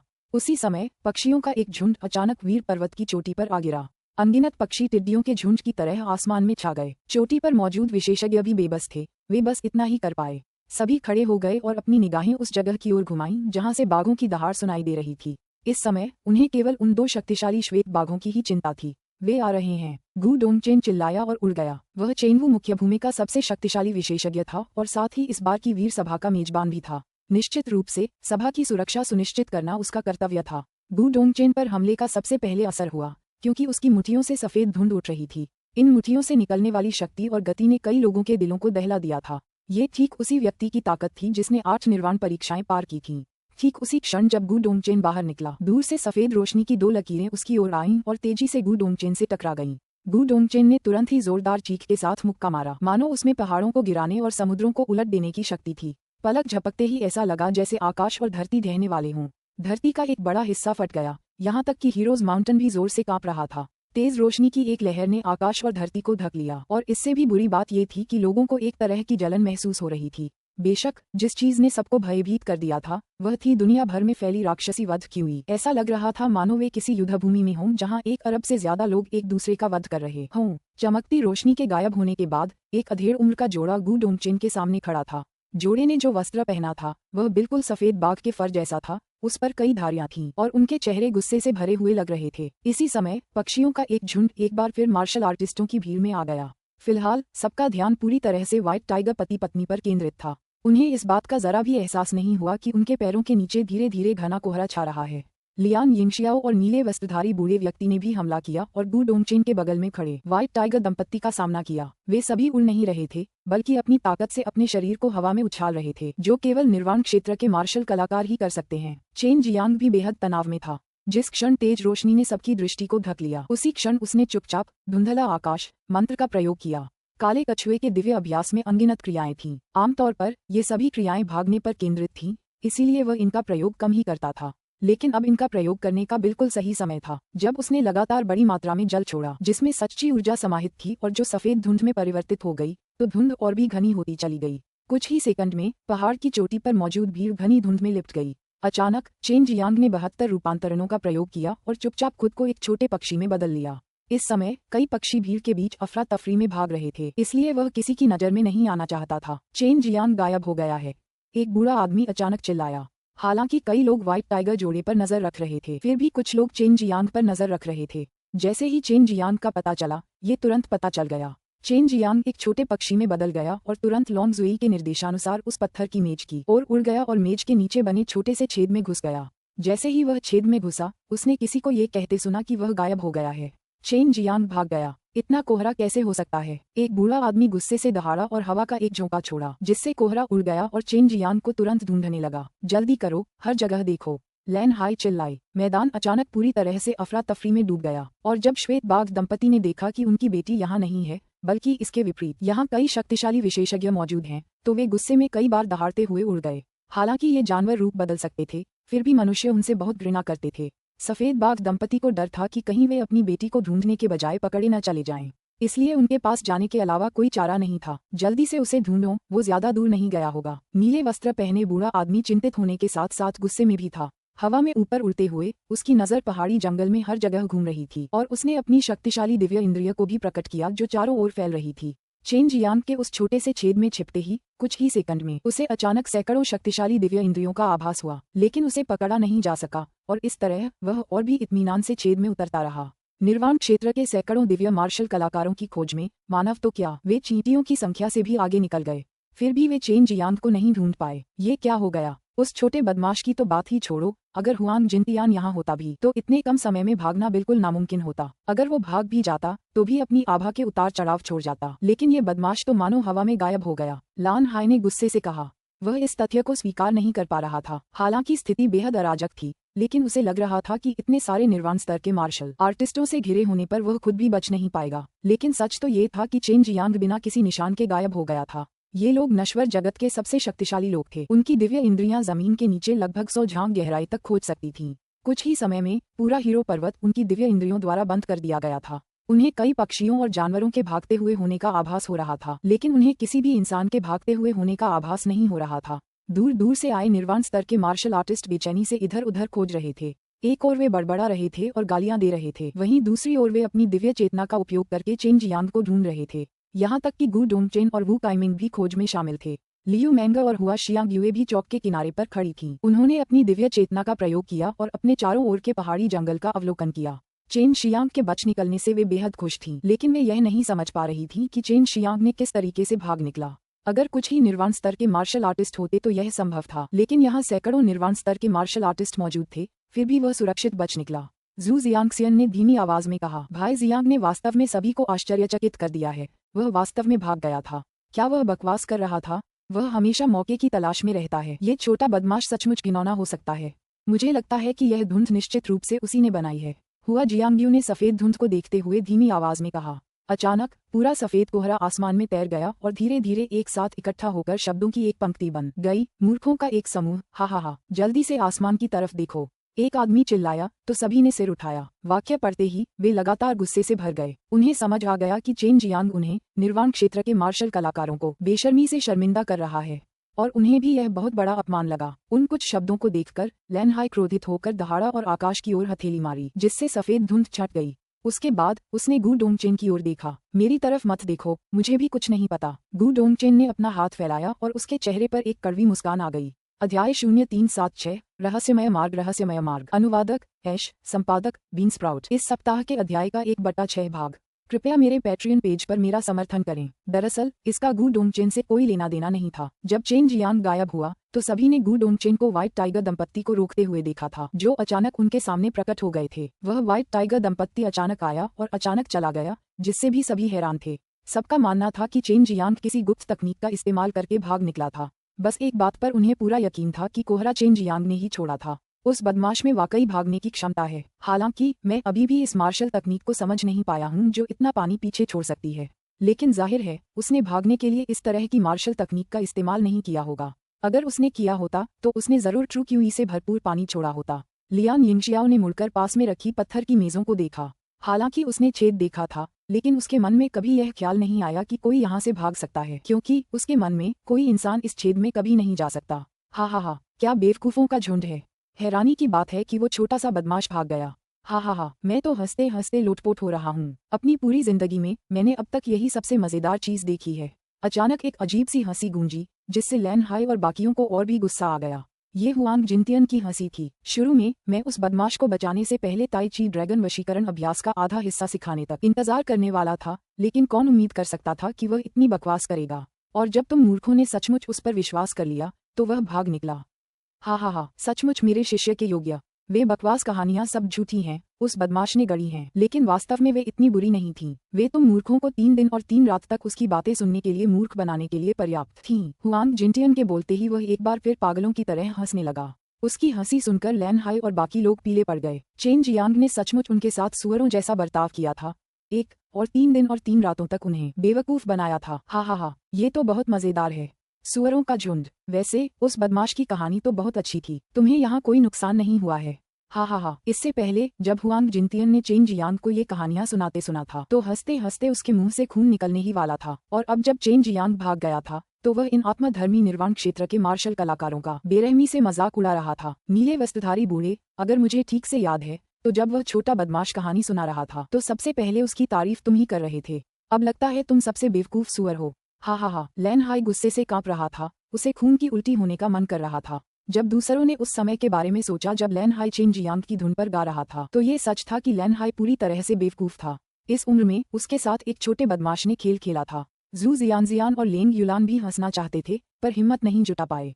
लियू मैंगर और हुआ जियांगयू के साथ भी यही हुआ, पर सोचकर उन्हें एहसास हुआ कि उनके साथ भी धोखा हुआ है। वे हंस नहीं पाए। हा हा हा, मैं तो यहाँ मरा जा रहा हूँ। जब तुम सुअरों को मेरे प्रशिक्षु ने बेवकूफ बनाया था तब तुम्हारी शक्लें देखकर मैं हंसना बंद नहीं कर पा रहा हूँ। वो बदमाश तो बहुत ही जबरदस्त है। शिष्य तो अपने गुरु से भी आगे निकल गया। हा हा हा। हुआंग जिनतियन की आवाज गायब हो गई। हालांकि वो बेकाबू हंसी जो उपहास से भरी थी अभी भी हर जगह गूंज रही थी। लैन हाई और दूसरे को ऐसा लगा जैसे किसी ने बेरहमी से उनके मुंह पर तमाचा मार दिया हो। वे सब बेहिसाब गुस्से में थे। यह उनकी जिंदगी की सबसे बड़ी शर्मिंदगी थी, खासकर लैन हाई के लिए। अब वह जमीन में कोई गड्ढा ढूंढकर उसमें कूदने का इंतजार नहीं कर सकता था। लॉन्ग जुएई, सू मेयाओ और बाई यूयू भी अपनी हंसी नहीं रोक पाईं, खासकर बाई यूयू। चेन जियांग ने उसे पहली बार इतनी जोर से हंसते देखा था। कहने की जरूरत नहीं कि सू मेयाओ और बाई यूयू, ये दोनों लड़कियां लगातार जी भरकर हंस रही थीं। जब तक वे लोग चेन जियांग की कहानी को सच मानते थे उन्हें ये बिल्कुल भी हास्यास्पद नहीं लगा, क्योंकि उन्हें ऐसा महसूस हुआ जैसे वे एक सुअर हैं जो मूर्खतापूर्वक वहां बैठा था। 3 दिन और 3 रातों से चेन जियांग की बातें आंखें मूंद कर सुन रहा था और यह भी मान रहा था कि यह सब सच है। मुझे बहुत अफसोस है, मैं मानता हूँ कि उस समय मैं उस बदमाश की नज़र में एक बेवकूफ सुअर से ज्यादा कुछ नहीं था। उसने सचमुच मेरे साथ छल किया था। लेकिन ओल्ड हाई, तुम अपनी बात से पलट नहीं सकते। मैंने उसे खुद तुम्हें सौंप दिया है, तुम ही उसकी देखभाल नहीं कर सके। तुम इसके लिए मुझे दोष नहीं दे सकते। गु डोंगचेन ने बेबसी से आह भरी और कहा। चेन जियांग की चालों ने उसे हैरान कर दिया था और अब जनता पूरी तरह से गुस्से में थी। बेशक लैन हाई और बाकी लोग अपने शब्दों से पीछे नहीं हट सकते थे। दरअसल उनकी लापरवाही ही चेन जियांग के भाग निकलने का कारण बनी। शांत होने के बाद वे सब चेन जियांग की थोड़ी प्रशंसा करने लगे थे। चेन जियांग के पास न केवल ऐसे साधन थे, बल्कि सैकड़ों निर्वाण स्तर के मार्शल आर्टिस्टों के सामने बेतुकी बातें करने और मनगढ़ंत कहानियां गढ़ने का साहस भी था, ताकि उन्हें मूर्ख बनाया जा सके। ऐसा साहस तो हर किसी में नहीं हो सकता। ये बदमाश, मुझे इसे पकड़ना ही होगा, लैन हाई ने गुस्से से कहा। लियान यिंगशियाओ ने हंसते हुए कहा, बूढ़े हाय, मुझे डर है कि वह बदमाश लंबे समय तक चरम मार्शल संप्रदाय में वापस नहीं आएगा। मुझे लगता है कि अगली बार जब वह वापस आएगा तो उसे निर्वाण क्षेत्र में होना चाहिए। चेन जियांग निर्वाण लोक में? निर्वाण लोक की तो बात ही छोड़िए, चेन जियांग तो अभी ट्रू मार्शल लोक में था और वो कितना बेकाबू हो गया था। ये सोचकर ही सबके सिर में दर्द होने लगा। मैं सभी से वादा करता हूँ, अगर वह चरम मार्शल संप्रदाय में लौटता है तो मैं उसे सबसे पहले पकड़कर आपको सौंप दूंगा। लेकिन हाँ, अगर उस बूढ़े पागल ने कोई कार्रवाई की तो मेरे पास कोई रास्ता नहीं बचेगा। गु डोंगचेन ने कड़वाहट से मुस्कुराते हुए कहा। हुआंग जिनतियन अब भी सभी को अपने से भयभीत करता था। यहाँ के अधिकांश लोगों का हुआंग जिनतियन के साथ 1-2 बार झगड़ा हो चुका था। इसके अलावा उनमें से एक समूह ने मिलकर हुआंग जिनतियन को घेर लिया था, फिर भी अंततः वे उसके द्वारा घायल हो गए। ये हुआंग जिनतियन की शक्ति को दर्शाता है। वे सभी अच्छी तरह जानते थे कि अगर हुआंग जिनतियन अपनी स्वर्ग विरोधी शक्ति पर भरोसा करना चाहे तो वह निश्चित रूप से पूरी नश्वर दुनिया पर अपना प्रभुत्व जमा सकता है। फिर भी उसने ऐसा नहीं किया और अंततः उसका भाग्य एक कैदी जैसा हो गया। हालांकि बूढ़ा पागल कैद है, अगर वह कोई कार्रवाई करना चाहता है तो फिर भी कोई समस्या नहीं है। ऐसा लगता है कि उसने एक शक्तिशाली साधन में महारत हासिल कर ली है, जिसके बल पर वह अपनी दिव्य इंद्रिय से एक शरीर को जमा सकता है। गु डोंगचेन ने गंभीरता से कहा। सब लोग भौंचक के रह गए। सबने एक दूसरे की तरफ देखा और सबके चेहरों पर एक अजीब सी स्तब्धता देखी। उन्होंने अभी क्या सुना? हुआंग जिनतियन में वाकई सामने आकर कुछ करने की क्षमता है। चेन जियांग का तो कोई नामोनिशान ही नहीं था। अब वह उस छोटे से छेद वाले रास्ते से आगे बढ़ता रहा। उसने पाया कि यह छोटा सा रास्ता किसी ने जानबूझकर बनाया था, मानो वह हीरो असेंबली के ठीक नीचे किसी जगह की ओर जाता हो। आखिर इसे किसने बनाया? ये पहाड़ तो वाकई बहुत सख्त है। चेन जियांग बेहद अनिश्चित था। इससे पहले पवित्र प्रकाश मंदिर के पोप ने पत्थर की मेज पर बेरहमी से हथेली पटकी थी, फिर भी कोई नुकसान नहीं हुआ, जमीन भी नहीं हिली। ये बिल्कुल स्पष्ट था कि शुरू से अंत तक इस पहाड़ को बड़ी सावधानी से गढ़ा गया था। बहुत गहरा है, ऐसा लग रहा है जैसे ये रास्ता पहाड़ के चारों ओर घूमकर नीचे तक पहुंच रहा है। भला कौन इतना बोर हो रहा है? अगर उसे नीचे तक पहुंचना होता तो सीधा रास्ता बना सकता था। लॉन्ग जुएई भी अनिश्चित थी। पहाड़ बहुत विशाल था। अगर नीचे तक पहुंचने के लिए रास्ता पहाड़ के चारों ओर घूमता रहा तो ये रास्ता वाकई कोई ऐसा व्यक्ति ही बना सकता था जो बहुत ऊब गया हो। क्या ये किसी ऊबे हुए आदमी को सील कर रहा है? चेन जियांग ने अंदाजा लगाया। इससे पहले जब वह दमनकारी शैतान दिव्य अभ्यास करने गया था तो उसने बाय ज़िकियान को आजाद कर दिया था, जो वहां 1 लाख सालों से सीलबंद था। अगर कोई पहाड़ के नीचे सीलबंद होता तो उसे जरा भी अजीब नहीं लगता। कौन जाने, वैसे ये जगह हमेशा से ही एक निषिद्ध क्षेत्र रही है। इसके नीचे जरूर कुछ है। कम से कम ये रास्ता किसी ने जानबूझकर बनाया होगा। इसका प्राकृतिक रूप से बनना असंभव है, लॉन्ग जुएई ने कहा। चेन जियांग चूहे में बदल गया और तेजी से रेंगते हुए गलियारे में घुस गया।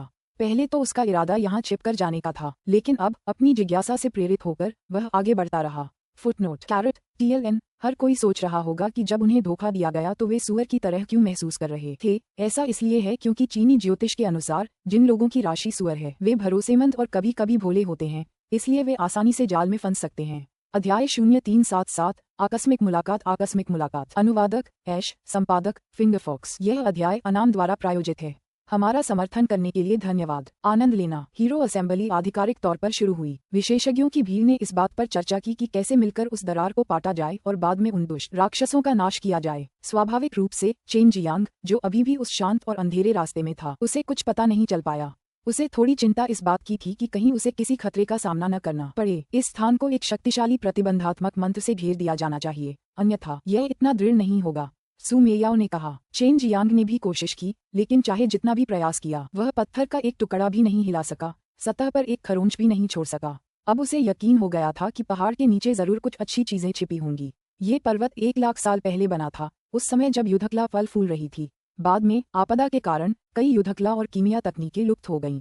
इसलिए आज के युद्ध कलाकार पहले से कहीं ज्यादा बदतर हो गए हैं। आधे घंटे से ज्यादा रेंगने के बाद चेन जियांग को अचानक ठंडी हवा का एक झोंका महसूस हुआ, जिससे उसे बहुत आराम महसूस हुआ। लेकिन यह आराम ज्यादा देर तक नहीं रहा, क्योंकि अचानक एक बहुत तेज ट्यूशन बल प्रकट हुआ और उसे तुरंत नीचे की ओर खींचने लगा। उसे ऐसा लग रहा था जैसे वह इस छोटे से रास्ते में उड़ रहा हो। चेन जियांग घबरा गया। आखिर हो क्या रहा है? एक प्रबल खिंचाव बल आपको आगे की ओर खींच रहा है, लॉन्ग जुई ने समझाया। कोई समस्या नहीं होनी चाहिए। अगर इस जगह की स्थापना 1 लाख साल पहले मार्शल आर्टिस्टों ने की थी तो उनका कोई बुरा इरादा नहीं होना चाहिए। मुझे लगता है कि यह खिंचाव बल आपको उस रहस्यमयी जगह तक जल्दी पहुंचाने के लिए है, सु मियाओ ने कहा। चेन जियांग ने एक गहरी सांस ली। हालांकि वह अब भी सतर्क था। इस समय उसे ऐसा लग रहा था मानो वह तेजी से आगे बढ़ रहा हो, जैसे हवा द्वारा बनाए गए किसी मार्ग में हो, और यह एहसास उसे बहुत अच्छा लग रहा था। कुछ ही देर बाद वह अचानक जमीन पर गिर पड़ा। वह भी अपने मानव रूप में वापस आ गया, क्योंकि यहाँ काफी जगह थी। क्या ये पहाड़ की तलहटी है? मैं कहाँ हूँ? यहाँ की पत्थर की दीवारों से हल्की सफेद रोशनी निकल रही थी। चेन जियांग ने इधर उधर नजर दौड़ाई। उम्मीद थी कि शायद यहाँ कुछ मिल जाए। ये केवल एक चौड़ा पत्थर का कमरा था, जिसके अंदर कुछ भी नहीं था, जिससे वह काफी निराश हो गया। आप किस मुख्य भूमि से हैं? आप किस संप्रदाय से हैं? अचानक एक बहुत तेज आवाज उसके कानों में पड़ी, जिससे चेन जियांग इतना डर गया कि वह डर के मारे चीखने से खुद को रोक नहीं सका। चेन जियांग को उम्मीद नहीं थी कि इस विशाल पत्थर के कमरे में सचमुच कोई होगा, लेकिन उसने जहां भी देखा उसे कोई नहीं मिला, जिससे उसे डर लगने लगा। चेनवू मुख्य भूमि, चरम मार्शल संप्रदाय शिष्य। चेन जियांग ने जवाब देने से पहले हल्की सांस ली। अत्यंत कुशल मार्शल गुरु द्वारा स्थापित संप्रदाय के योग्य। उनके संप्रदाय का शिष्य वास्तव में यहाँ पहुंचने वाला पहला व्यक्ति है। दूसरे शब्दों में कहें तो 1 लाख वर्षों के बाद भी अत्यंत कुशल मार्शल संप्रदाय का अस्तित्व अद्भुत है। आवाज प्रशंसा से भरी हुई थी। चेन जियांग मन ही मन हंसा। अब लग रहा था कि इस पत्थर के कमरे में कुछ अच्छी चीजें होंगी। वरिष्ठ, क्या आप यहाँ सीलबंद हैं? चेन जियांग ने पूछा। अगर उसका बस चले तो वह इस आदमी को आजाद कर दे। नहीं, ये तो बस मेरी आत्मा का एक विचार है जो तुमसे बात कर रहा है। मैं तो पहले ही स्वर्गलोक में पहुंच चुका हूँ। वह आदमी हंसा। चेन जियांग चौंक गया। क्या वह स्वर्गलोक में है? इतना ही नहीं, वह उससे बात भी कर पा रहा था। उसने अनुमान लगाया कि इस व्यक्ति की दिव्य चेतना वाकई अद्भुत है, वरना आध्यात्मिक विचार के एक छोटे से अंश को अलग करना और उसे इतनी देर तक बनाए रखना असंभव होता। और तो और वह स्वर्गलोक से ही इस आध्यात्मिक विचार को नियंत्रित कर पा रहा था। यह व्यक्ति निश्चित रूप से एक शिंटो साधक है। शिंटो में एक आत्मा विभाजन तकनीक है जो स्थान की सीमाओं से प्रभावित नहीं होती, जिससे किसी अन्य स्थान से आत्मा के विचारों को नियंत्रित करना और नवीनतम जानकारी सीधे प्राप्त करना संभव हो जाता है। मेरे लिए भी ये फिलहाल असंभव है। ऐसा लगता है कि यह व्यक्ति 9वें निर्वाण क्लेश को पार करने के बाद तुरंत ऊपर नहीं उठा, बल्कि कुछ समय के लिए यहीं रहा। लॉन्ग जुई भी आश्चर्यचकित रह गई। उसका सामना चेन जियांग से हुआ, एक ऐसा मानव जो शिंटो में साधना कर सकता था। ये तो पहले से ही अप्रत्याशित था। अब उसका सामना एक और व्यक्ति से हो गया था। लॉन्ग जुई की बात सुनने के बाद चेन जियांग अचानक गहरी श्रद्धा से भर गया। वरिष्ठ, क्या ये हो सकता है कि आप एक शिंटो साधक हैं? ओह छोटे भाई, क्या मैं पूछ सकता हूँ कि अब तुम कितने बलवान हो? तुम्हें कैसे पता चला कि मैं एक शिंटो साधक हूँ? पहले भी कई बूढ़े लोग नहीं जानते थे कि मेरी क्षमता क्या कहलाती है। यहाँ तक कि मैं भी नहीं जानता था। स्वर्गीय लोक में पहुँचने के बाद ही मुझे शिंटो के बारे में पता चला। उस आदमी ने आश्चर्य से पूछा। मैं सिर्फ एक 7वें स्तर का सच्चा मार्शल क्षेत्र साधक हूँ। मैंने एक किताब पढ़ी है जिसमें शिंटो के बारे में लिखा है, इसलिए मुझे पता है। चेन जियांग ने उत्तर दिया। तो ऐसा ही था। तुम यहाँ कैसे आए? शायद ढूंढना मुश्किल नहीं है, मुश्किल तो ये समझना है कि नीचे कुछ है। और तो और जब तुम यहाँ आए थे तो तुमने पहाड़ को नष्ट नहीं किया था। और हाँ, तुम्हारी मौजूदा ताकत के हिसाब से तुम्हारे लिए उसे नष्ट करना लगभग नामुमकिन होगा। इस बात को लेकर उस आदमी को बहुत अनिश्चितता महसूस हुई। लॉन्ग जुई ने कहा, उसे बताओ कि तुम एक शिंटो साधक हो। यह व्यक्ति स्वयं शिनो की साधना का अन्वेषण कर रहा था। इसके अलावा वह वर्तमान में स्वर्गीय क्षेत्र में है। वह निश्चित रूप से कोई साधारण व्यक्ति नहीं है। बेहतर होगा कि तुम उससे मित्रता कर लो। हो सकता है कि बाद में स्वर्गीय क्षेत्र में तुम्हारा उससे सामना हो। वरिष्ठ, दरअसल मैं भी एक शिंटो साधक हूँ। मैंने अभी अभी आध्यात्मिक शक्ति की थोड़ी सी जानकारी प्राप्त की है, जिसके बल पर मैं चूहा बन गया और रेंगते हुए यहाँ तक पहुँचा। चेन जियांग हंसा और बोला, हा, दिलचस्प दिलचस्प। पहले मैंने कहा था, यहाँ आने वाला कोई भी व्यक्ति कोई साधारण व्यक्ति तो नहीं होगा। किसने सोचा होगा कि 1 लाख साल बाद यहाँ आने वाला इंसान असल में एक शिंटो साधक होगा। पहले इस जगह को मैंने और कुछ बूढ़ों ने मिलकर बनाया था। वह आदमी हंसा और बोला, आखिर यह जगह कहाँ है? ठीक है, मैंने अभी तक सीनियर का नाम नहीं पूछा है। चेन जियांग ने पूछा। मेरा नाम वू कैंगहोंग है। छोटे भाई, तुम्हारा क्या नाम है? वू कैंगहोंग ने हंसते हुए पूछा। चेन जियांग, सीनियर वू, मैं कहाँ हूँ? मैं तो यहाँ सिर्फ छिपने आया हूँ। चेन जियांग ने जवाब दिया। ओह, तुम क्यों छुप रहे थे? 3 लोगों का महायुद्ध अभी शुरू नहीं हुआ है ना? वू कैंगहोंग ने संदेह से पूछा। मैं जानना चाहता हूँ कि तुम यहाँ क्यों आए हो। चेन जियांग के पास ताई ची ड्रैगन को वश में करने का अभ्यास था, जो पहले से ही कई लोगों को ज्ञात था। उसे वू कैंगहोंग को ये बताने में कोई डर नहीं था। ये सुनने के बाद वू कैंगहोंग क्रोधित होने के साथ साथ आश्चर्यचकित भी हुआ। हमने कभी सोचा भी नहीं था कि हमारे बाद नश्वर मार्शल दुनिया सचमुच ऐसी हो जाएगी, इतनी बेमेल। यह अच्छा है कि चरम मार्शल संप्रदाय के नेता सबसे महत्वपूर्ण क्षण में विभिन्न महाद्वीपों को एकजुट करने में सक्षम थे, अन्यथा चेनवू मुख्यभूमि नष्ट हो गई होती।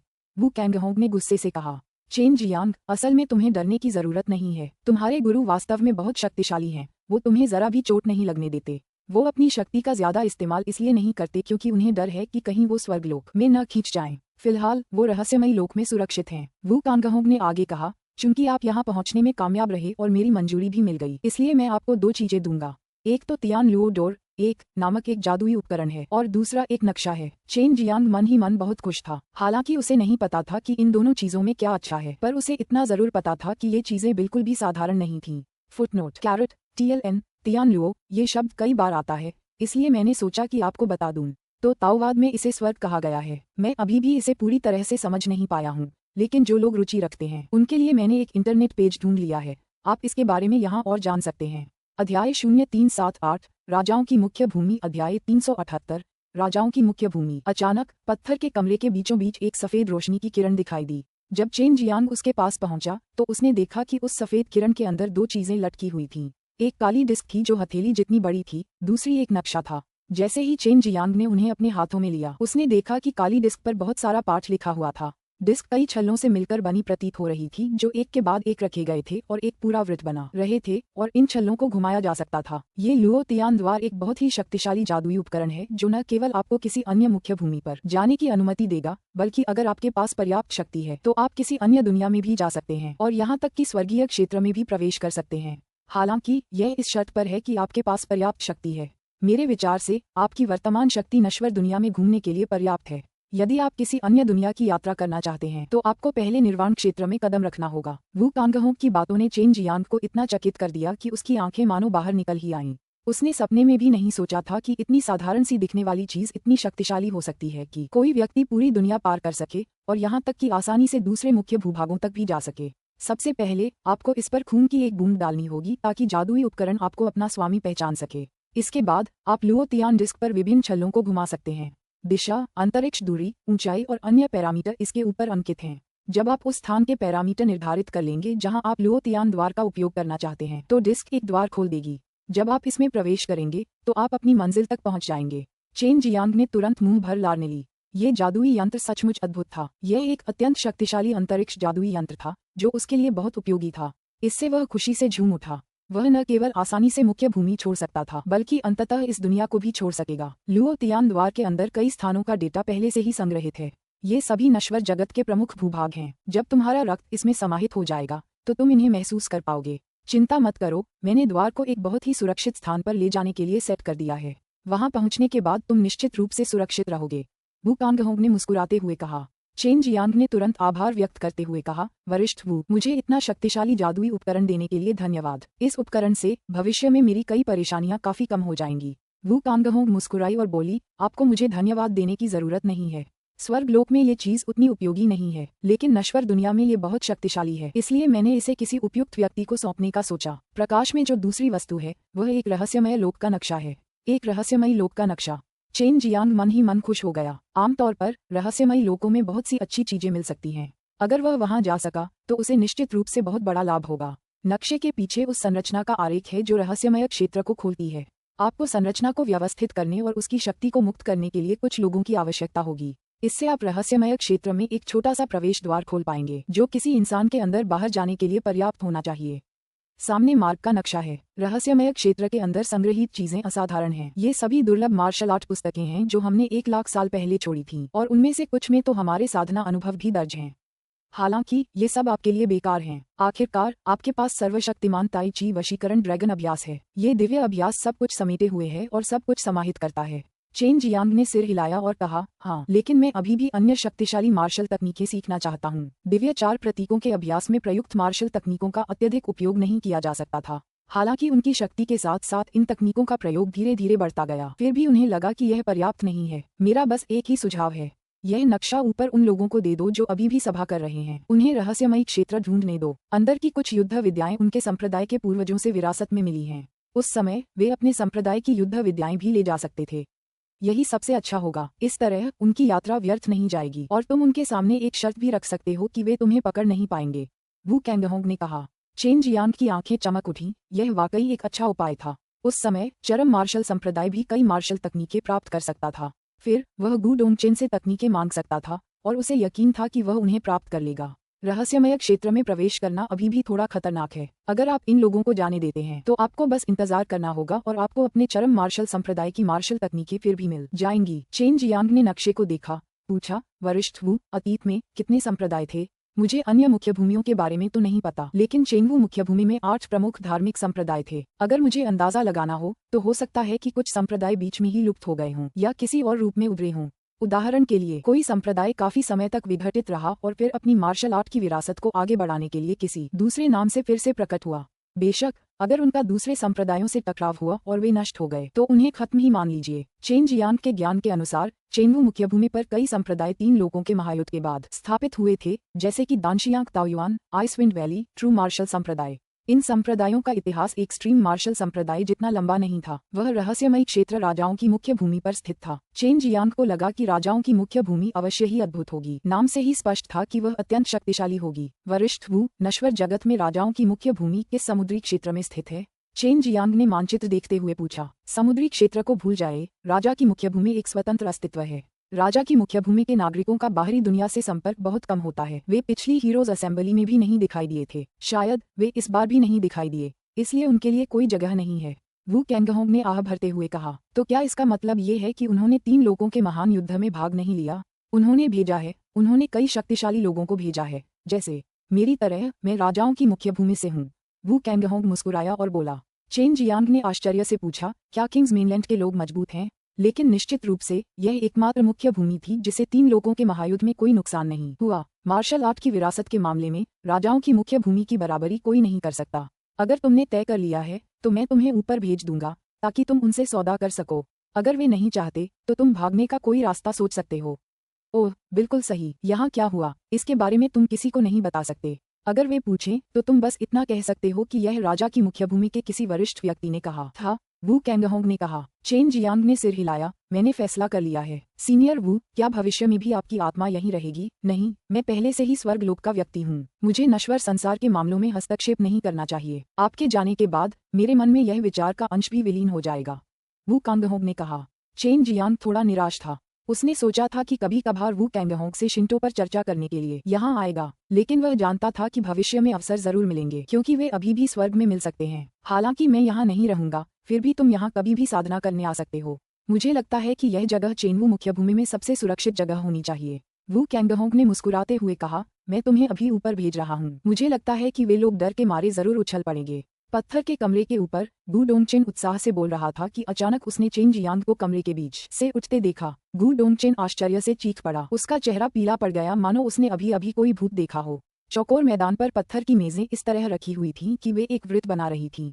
इस समय सबकी नजर बीच में खड़े चेन जियांग पर थी। उनका रूप रंग गू डोंगचेन से ज्यादा अलग नहीं था। अध्याय 0379 उत्तराधिकार। अध्याय 379 उत्तराधिकार। चेन जियांग भाग गया था, फिर भी वह यहाँ था। क्या वह सिर्फ मौत की तलाश में तो नहीं था? आखिरकार उसने शक्तिशाली विशेषज्ञों की भीड़ को नाराज कर दिया था। सबको हैरानी इस बात की थी कि चेन जियांग वापस आ गया था, लेकिन वह मूर्ख नहीं था, तो जरूर कोई वजह होगी। इसके बाद लैन हाई और बाकी लोग जल्दी से वहां पहुंचे और चेन जियांग को घेर लिया। वे सब गुस्से से चेन जियांग को घूर रहे थे। हुआंग जिनतियन ने उन सबका, खासकर लैन हाई का, बेरहमी से मजाक उड़ाया था, यहाँ तक कि उसके साथ एक बेवकूफ बड़े सुअर जैसा व्यवहार किया गया था। चेन जियांग पूरी तरह से शांत और संयमित दिख रहे थे। उन्होंने उपेक्षापूर्ण ढंग से कहा, वरिष्ठों, मैं बस खुद को शांत करने गया था, बस इतना ही, कोई उपद्रव करने की जरूरत नहीं है। खुद को हल्का करने गए थे, सिर्फ इसलिए कि वह बाथरूम गए थे। विभिन्न मुख्य भूमि के सभी विशेषज्ञ गर्म कड़ाही पर चींटियों की तरह चिंतित हो गए थे और उनमें से अधिकांश को क्रोध से लगभग आंतरिक चोटें लग गई थीं। हालांकि किसी ने भी उसकी बकवास पर विश्वास नहीं किया। चेन जियांग भाग गया था और अब वह किसी कारणवश वापस आ गया था, और जाहिर तौर पर चेन जियांग का अचानक गायब होना और फिर प्रकट होना, ये चाल इतनी चतुराई भरी थी कि हर कोई अपने मन में बार बार आश्चर्यचकित होता रहा। तुम ऐसे क्यों हो? अगर मैं भागना चाहता तो मैं जरूर भाग जाता। अगर मेरे शिक्षक ने अभी तक कोई कदम न उठाया होता चेन जियांग ने मुस्कुराते हुए कहा। उनकी उदासीन उपस्थिति निर्वाण क्षेत्र के सैकड़ों मार्शल आर्टिस्टों को क्रोधित कर रही थी, लेकिन उनकी शांति उनके साहस को भी दर्शाती थी। अगर किसी को हुआंग जिनतियान जैसा शिक्षक मिले तो भला कौन निडर नहीं होगा। ठीक है, सच कहूँ तो मैं पहले तो भाग निकला था, लेकिन जब मैंने दिन रात तुम्हारे द्वारा पीछा किए जाने के बारे में सोचा तो मेरी तबीयत खराब हो गई। सबसे पहले तो ताई ची ड्रैगन वशीकरण अभ्यास मुझे मेरे गुरु ने दिया था, और जैसे ही मैंने इस बारे में सोचा मुझे एहसास हुआ कि तुम्हें सिखाने की मेरी कोई जिम्मेदारी नहीं है, और तुमने अपनी ताकत का इस्तेमाल करके चरम मार्शल संप्रदाय को मुझे तुम्हारे हवाले करने के लिए मजबूर किया, और मुझे भी ताई ची ड्रैगन वशीकरण अभ्यास देने के लिए मजबूर किया। तुममें जरा भी नैतिकता और न्याय नहीं है। चेन जियांग ने सभी को तिरस्कार भरी नजरों से देखा। तो क्या तुम सोचते हो कि तुम वापस आओगे और ये शब्द कहोगे तो हम तुम्हें जाने देंगे? लैन हाई ने ठंडे स्वर में कहा। अरे, ताई ची ड्रैगन वशीकरण अभ्यास मेरा है, मैं इसे तुम्हें नहीं सौंपने वाला। तुम क्या कर सकते हो? मेरे इस अभ्यास को हथियाने के लिए तुम्हारे जैसे सैकड़ों निर्वाण स्तर के मार्शल आर्टिस्टों ने मिलकर मुझे मजबूर किया। मुझे पता है इस समय मुझमें कोई ताकत नहीं है, मैं एक नर्म फल की तरह हूँ। तुम जब चाहो मुझे कुचल सकते हो। अगर मैं अपने गुरु जितना शक्तिशाली होता तो मैं तुम्हें सिर्फ घायल ही नहीं करता बल्कि तुम सबको मार डालता। तुम पाखंडी लोग मार्शल आर्ट के नियमों का उल्लंघन कर रहे हो। तुम निश्चित रूप से निर्वाण की विपत्ति में मरोगे। इस समय चेन जियांग थोड़ा गुस्से में था। लैन हाई बेहद गुस्से में थी। बाकी लोग भी यही कह रहे थे, लेकिन गु डोंगचेन की निगाहों के नीचे वे सब सहते रहे और कोई कार्रवाई नहीं की। सच कहूँ तो चूंकि तुम आज मेरे मार्शल अभ्यास को छीनने आए हो तो इसमें कोई आश्चर्य नहीं कि तुम जो मेरे गुरु के ही युग के हो स्वर्गलोक में नहीं जा पा रहे हो। इस मामले में मेरे गुरु तुमसे बहुत आगे हैं। पहली बात तो ये है कि मेरे गुरु के पास तुम्हें जान से मारने की असीम शक्ति थी, लेकिन उन्होंने ऐसा नहीं किया और तुम्हें जीवित रहने दिया। उस समय मेरे गुरु की शक्ति से यदि वे चाहते तो वे पूरे मानव जगत पर राज कर सकते थे, फिर भी उन्होंने ऐसा नहीं किया और स्वयं को उस शापित स्थान में कैद करना चुना। ऐसा इसलिए था क्योंकि उन्होंने सब कुछ देख लिया था। भले ही वे पागल थे, वे तुमसे 100 गुना नहीं बल्कि 1000 गुना बेहतर थे। अब तुमने न सिर्फ मेरे गुरु को धन्यवाद नहीं दिया बल्कि उन्हें बुढ़ापे में भी नफरत करते हो। यह मत भूलो कि उस समय सबसे पहले तुम ही थे जो उनसे युद्ध कला छीनना चाहते थे। गलती तुम्हारी ही थी, सिर्फ इसलिए कि तुम सब मिलकर साहसपूर्वक यह मानते हुए कि तुम सही थे तुमने ऐसा किया। उस समय अगर मेरे गुरु ने तुम्हें मार डाला होता तो यह आकाश और पृथ्वी के बराबर न्याय होता। चेन जियांग ने निर्वाण स्तर के उन मार्शल आर्टिस्टों पर सरसरी नजर डाली। बिना किसी भावना के उन्हें देखते हुए अपने दिल में वह गुप्त रूप से गर्व महसूस कर रहा था। लैन हाई अवाक रह गई। वे वाकई गलत थे। अब अगर वे पहले जैसा ही करते तो वे फिर से गलत रास्ते पर चल पड़ते। अब वे अपने किए पर विचार कर रहे थे ताकि यह तय कर सके कि वे वाकई गलत थे या नहीं। छोड़ो, खैर ये सब मेरे गुरु की वजह से ही था कि तुम चेंगू मुख्य भूमि की मदद करने नहीं आए। इसलिए मेरे गुरु के पास गु डोंगचेन से बात करने और मुझे तुम्हारे हाथों बेच देने के अलावा कोई चारा नहीं था। फिर मेरे गुरु मुझे बचा लेंगे और आखिरकार मुझे एक भगोड़े की जिंदगी जीने देंगे। चेन जियांग ने आह भरते हुए कहा, ठीक है, भविष्य में हम आपसे ताई ची ड्रैगन वशीकरण अभ्यास दोबारा नहीं मांगेंगे। हम आपका शिकार भी नहीं करेंगे। अब से मुझे आपसे कोई शिकायत नहीं है गुरु और शिष्य। लैन हाई ने एक लंबी गहरी सांस ली और ऊंची आवाज में कहा। अन्य निर्वाण क्षेत्र के मार्शल आर्टिस्टों ने भी यही राय व्यक्त की। वे जानते थे कि यह सिलसिला हमेशा चलता रहेगा, जैसे को तैसा। और अब जब उन्होंने चेन जियांग को क्रोधित कर दिया है तो भविष्य में जब चेन जियांग और अधिक शक्तिशाली हो जाएगा तो वह हुआंग जिनतियान की तरह नर्म दिल नहीं रहेगा। चेन जियांग के व्यवहार को देखते हुए वे निश्चित रूप से उसे खाने के लिए अच्छा फल नहीं मानते थे। चेन जियांग मुस्कुराया और बोला, मैं भी सबकी यात्रा को व्यर्थ नहीं जाने दूंगा। यह नक्शा मुझे एक बुजुर्ग ने दिया है। उसके अनुसार यह उस जगह की ओर जाता है जहाँ 1 लाख साल पहले के बूढ़े लोग अपनी विरासत छोड़ गए थे। उन्हें डर था कि नश्वर संसार का पतन हो जाएगा, इसलिए उन्होंने अपनी विरासत को एक रहस्यमयी लोक में छिपाकर रखा था। बोलते बोलते चेन जियांग ने नक्शा निकाला और उसे लैन हाई को सौंपते हुए आगे कहा, इसके पीछे एक गुप्त संरचना बनी हुई है। आपको कुछ लोगों को इकट्ठा करके इस संरचना को बिछाना होगा ताकि इसकी शक्ति जागृत हो सके। इस तरह आप रहस्यमयी लोक का प्रवेश द्वार खोल पाएंगे। अंदर की बात करें तो वरिष्ठ के अनुसार ये थोड़ा खतरनाक है, इसलिए उन्होंने मुझे वहां न जाने के लिए मना लिया क्योंकि मैं उतना शक्तिशाली नहीं हूँ। लैन हाई ने नक्शा उठाया और ध्यान से देखा। नक्शे की सामग्री से उसे यकीन हो गया कि यह सचमुच 1 लाख साल पुराना है और सारणी आरेख भी बहुत दुर्लभ और प्राचीन था। अगर उस रहस्यमयी क्षेत्र में सचमुच 1 लाख साल पहले की विरासत मौजूद है तो हो सकता है कि वहाँ भी उस जमाने की तरह एक समृद्ध और फलता फूलता मार्शल आर्ट युग रहा हो। तुम उस बुजुर्ग से कहाँ मिले? लैन हाई ने पूछा। 1 लाख साल पहले का कोई व्यक्ति जो आज भी जीवित है, वाकई अद्भुत था। वह वरिष्ठ चला गया है। मुझे सामान सौंपने के बाद वह स्वर्गीय क्षेत्र में चढ़ गया। बोलते हुए चेन जियांग ने उस दृश्य का वर्णन किया जब बाइजिकियान स्वर्गीय क्षेत्र में चढ़ गया था। कैसे अंतरिक्ष में एक प्रवेश द्वार खोला गया था जिसने वास्तव में इन विशेषज्ञों को सचमुच विश्वास दिलाया कि यह सब सच था। मैं इसे आज ही आपको देने की योजना बना रहा था, लेकिन किसे पता था कि ऐसा हो जाएगा। हालांकि आप मेरी ताई ची सबड्यूइंग ड्रैगन एक्सरसाइज प्राप्त नहीं कर सकते, लेकिन जो कुछ भी आपको मिलेगा वह बुरा नहीं होगा। हो सकता है कि इसमें आपके पूर्वजों द्वारा आपके लिए कुछ चीजें छोड़ी गई हों, और यह सब आपकी अपनी चीजें होंगी जिनका आप शांति से अभ्यास कर सकते हैं। अब आपको ताई ची सबड्यूइंग ड्रैगन एक्सरसाइज के बारे में चिंता करने की जरूरत नहीं है, चेन जियांग ने मुस्कुराते हुए कहा। उनकी अपनी चीज सबसे अच्छी थी। सबने तारीफों के पुल बांध दिए। चेन जियांग ने यह नक्शा हासिल कर लिया था और इसे अकेले निगलने के बजाय उसने सबके साथ बांट दिया। और जब उन्होंने सोचा कि वे सब चेन जियांग को ताई ची ड्रैगन वशीकरण अभ्यास सौंपने के लिए कैसे कैसे तरीके ढूंढना चाहते हैं, तो उन्हें शर्मिंदगी महसूस हुई। वे सभी चेन जियांग से कई गुना ज्यादा ताकतवर थे, फिर भी इस मामले में उन्हें लगता था कि वे चेन जियांग से कमतर हैं। अब चेन जियांग को देखते ही उनकी आंखों से नफरत गायब हो चुकी थी और उसकी जगह सम्मान ने ले ली थी। चेन जियांग मन ही मन खुश हो रहा था। शुरू से ही यह उन्हीं का था, वह बस इसे उन्हें सौंप रहा था, बस इतना ही। ये विशेषज्ञ जो पहले उसे टुकड़े टुकड़े करने के लिए बेताब थे, अब उसके प्रति अत्यंत आभारी थे। अपने पूर्वजों द्वारा छोड़ी गई मार्शल कला और तकनीकों को सीखने से बेहतर कुछ नहीं था। इस तरह की विरासत ने उन्हें और भी उत्साहित कर दिया था। यह असल में किंग्स मेनलैंड में स्थित है। मैं इसे काफी समय से ढूंढ रहा था, लेकिन मुझे नहीं मिला, लैन हाई ने कहा। उसने नक्शा गु डोंगचेन को दे दिया। गु डोंगचेन मुस्कुराया। चिंता करने की कोई जरूरत नहीं है। मेरे एक्सट्रीम मार्शल सेक्ट के एल्डर वू किंग्स मेनलैंड से हैं। उन्हें वहां जाने का तरीका पता है, और मैं भी किंग्स मेनलैंड की यात्रा पर जा रहा हूँ। सच कहूँ तो वह जगह मार्शल आर्ट्स की पवित्र भूमि है। चेन जियांग ने गंजे बूढ़े आदमी की तरफ देखा। वू कैंगहोंग का उपनाम वू था। क्या वे रिश्तेदार हैं? तो फिर कुछ तैयारियां करने के बाद हम इन चीजों को वापस लाने के लिए राजाओं की मुख्य भूमि पर जाएंगे। तीनों लोगों का महान युद्ध शुरू होने वाला है और हम 100,000 साल पहले के लोगों की तुलना में बहुत पीछे हैं। लैन हाई ने आकाश की ओर देखते हुए हल्की सी आह भरी। अध्याय 0380 लुओ तियान द्वार। अध्याय 380 लुओ तियान द्वार। फिलहाल वे अभी भी किंग्स मेनलैंड के लिए रवाना नहीं हो सकते थे, क्योंकि 1,00,000 शैतान पर्वतों में एक दरार आ गई थी। उन्हें उस दरार को बंद करना था, तभी वे जा सकते थे। 1,00,000 साल पहले हमारे पवित्र प्रकाश मंदिर ने भी कुछ विरासत छोड़ी होगी। हमें भी राजाओं की मुख्य भूमि पर जाना होगा। दूर से एक सुनहरी रोशनी चमकी और सुनहरे वस्त्र पहने लोगों का एक समूह उड़ता हुआ दिखाई दिया। पवित्र प्रकाश मंदिर के सदस्य अभी तक गए नहीं थे। वे दूर से ही यहाँ हो रही हर घटना पर नजर रख रहे थे। उन्होंने सब कुछ स्पष्ट रूप से देखा, चेन जियांग के अचानक भाग जाने से लेकर उसके अचानक प्रकट होने तक। हालांकि उन्होंने कभी कल्पना भी नहीं की थी कि चेन जियांग इतना मूर्ख होगा कि वह नक्शा सौंप देगा। चेन जियांग मूर्ख नहीं था। वह जानता था कि निर्वाण प्राप्त करने के लिए उसे बहुत समय चाहिए। अगर वह अभी दूसरे मुख्य भूभागों के इन धनादियों से दुश्मनी मोल लेता तो उसे जरा भी फायदा नहीं होता। हुआंग जिनतियान के लिए हमेशा के लिए चरम मार्शल संप्रदाय में रहकर उसकी रक्षा करना असंभव था। लियू मैंग, गु डोंगचेन, ये धनाद्य भी एक दिन इस नश्वर संसार को छोड़ देंगे। उसने ये सब इसलिए किया ताकि उसके पास बचने का रास्ता हो। उसे मार्शल आर्ट का अच्छा खासा अनुभव था। अब जब उसने नक्शा इन उद्योगपतियों को सौंप दिया था तो वह उनके साथ अच्छे संबंध बनाने में कामयाब हो गया था।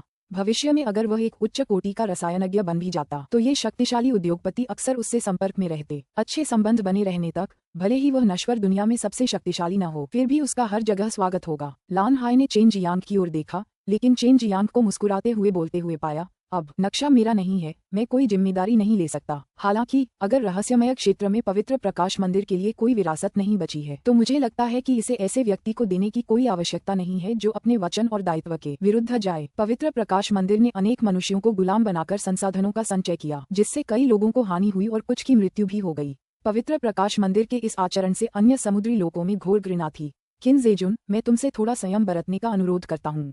अगर तुमने फिर कभी हद से ज्यादा किया तो मुझे लगता है कि 3 लोगों के महान युद्ध की शुरुआत से बहुत पहले ही तुम्हें मार्शल आर्ट के नियमों का पालन करना सिखाना जरूरी हो जाएगा। गु डोंगचेन ने ठंडे लहजे में कहा। हुन्फ। किन जेजुन को एहसास हो गया था कि चूंकि चेन जियांग ने नक्शा सौंप दिया था, इसलिए अन्य 3 समुद्री क्षेत्रों और चरम मार्शल संप्रदाय के बीच का संघर्ष सुलझ गया लगता है। अगर चरम मार्शल संप्रदाय पूर्वी समुद्र के अपने कई मुख्य भूभागों से निपटने के लिए अन्य 3 समुद्री क्षेत्रों के विशेषज्ञों के साथ हाथ मिला लेता तो उसके पास एक हिस्सा सौंपने के अलावा कोई विकल्प नहीं होता। पवित्र प्रकाश मंदिर ने अभी तक पूरे पूर्वी समुद्र पर विजय प्राप्त नहीं की थी और फिर भी वह लगभग नष्ट होने ही वाला था।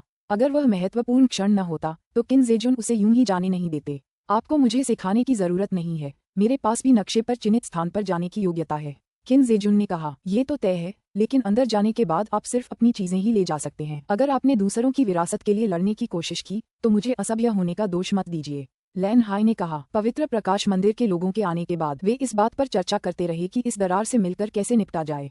चेन जियांग ध्यानमग्न होकर उनकी बातें सुन रहा था। अंत में उसे बस इतना पता था कि इन विशेषज्ञों ने जल्दी से राजा की मुख्य भूमि के लिए रवाना होने और मार्शल आर्ट की दुर्लभ पुस्तकें हासिल करने के लिए दरार को रोकने के लिए मिलकर एक मुहर लगाने का फैसला किया था और फिर उन सभी छोटे छोटे दुष्ट राक्षसों को खत्म करने के लिए मिलकर काम करने का फैसला किया था जो यहाँ आ गए थे। बैठक के बाद गु डोंगचेन विशेषज्ञों की भीड़ के साथ एक्सट्रीम मार्शल सेक्ट के लिए रवाना हो गए और वहाँ एक भोज का आयोजन किया। लेकिन चेन जियांग के पास इसमें शामिल होने का समय नहीं था। उन्होंने जू शियानशियान और लेंग युलान से थोड़ी देर बातचीत की और फिर एक्सट्रीम डैन किंग प्रांगण लौट आए। वीरों की सभा के दौरान अनेक घटनाएं घटी, लेकिन अंत में सब कुछ अत्यंत शांतिपूर्ण ढंग से समाप्त हुआ। इसके अलावा सभी इस बात पर सहमत हुए कि वे आक्रमणकारी राक्षसों और शैतानों के विरुद्ध चरम मार्शल संप्रदाय के साथ मिलकर लड़ेंगे। एक्सट्रीम डैन किंग आंगन में चेन जियांग निजी कमरे में छिप गया और उसने लुओ तियान द्वार निकाला। हालांकि यह एक डिस्क थी, लेकिन यह अंतरिक्ष का प्रवेश द्वार खोल सकती थी, इसीलिए इसका नाम लुओ तियान द्वार रखा गया था। अपने रक्त की एक बूंद डालने और उसके स्वामी के रूप में पहचाने जाने के बाद जब चेन जियांग ने अपनी दिव्य इंद्रिय उस डिस्क में डाली तो वह तुरंत ही उसके अंदर संग्रहित बहुत सारी विस्तृत सामग्री को पढ़ने में सक्षम हो गया। इसके अलावा उसने एक बहुत बड़ा नक्शा भी देखा जिस पर नश्वर दुनिया के विभिन्न मुख्य भूभाग अंकित थे और प्रत्येक मुख्य भूभाग पर चेन जियांग के लिए चुनने के लिए कई सुरक्षित स्थान उपलब्ध थे। चेन जियांग को चेंगू मुख्य भूमि पर कई निशान मिले, जिनमें से सबसे नजदीकी निशान हीरोज माउंटेन के पास एक जंगल में था। वहां जाकर वह लुओ तियान द्वार में दर्ज जानकारी के अनुसार विभिन्न महाद्वीपों के लिए द्वार खोल सकता था। लुओ तियान द्वार इतना भयानक था कि सु मेयाओ और बाई यूयो ने भी इसके बारे में कभी नहीं सुना था। चेन जियांग को इसका इस्तेमाल बहुत सोच समझकर करना पड़ा। अगर वह दूसरों को इसके बारे में नहीं बताना चाहता था, और स्वाभाविक रूप से वह जाकर सबको यह नहीं बताएगा कि उसके पास ऐसी कोई चीज है। रात में चरम मार्शल संप्रदाय में चहल पहल थी। वहाँ बहुत रौनक थी।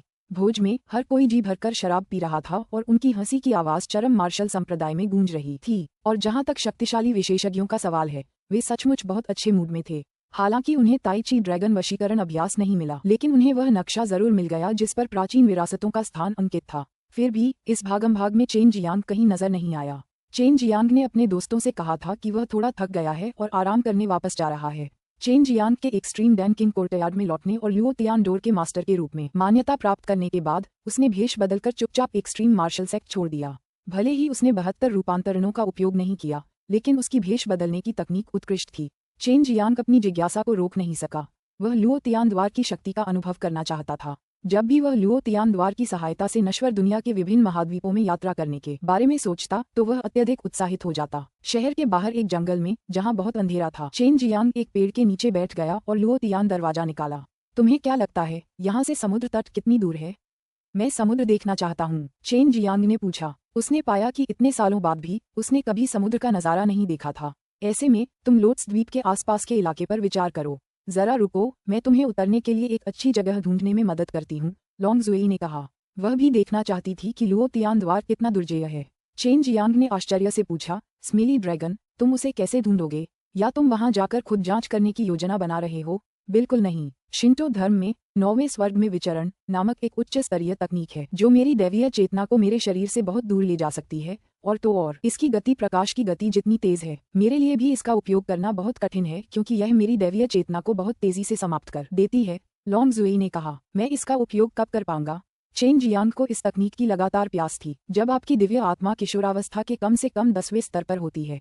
अभी आप केवल पहले स्तर पर हैं, आपको अभी भी बहुत आगे जाना है, लोंग जुई ने उत्तर दिया। दिव्य आत्मा का विकास बहुत धीमी गति से हुआ जिससे चेन जियांग को थोड़ी पीड़ा हुई। अब जब तक वह कई मौलिक आत्मा दान को परिष्कृत कर सकता था, वह दिव्य आत्मा की साधना शुरू कर सकता था। मिल गया, ये जंगल के अंदर एक पहाड़ी की चोटी है, ये पूरी तरह सुरक्षित होना चाहिए। बस डिस्क को जमीन पर रख दो।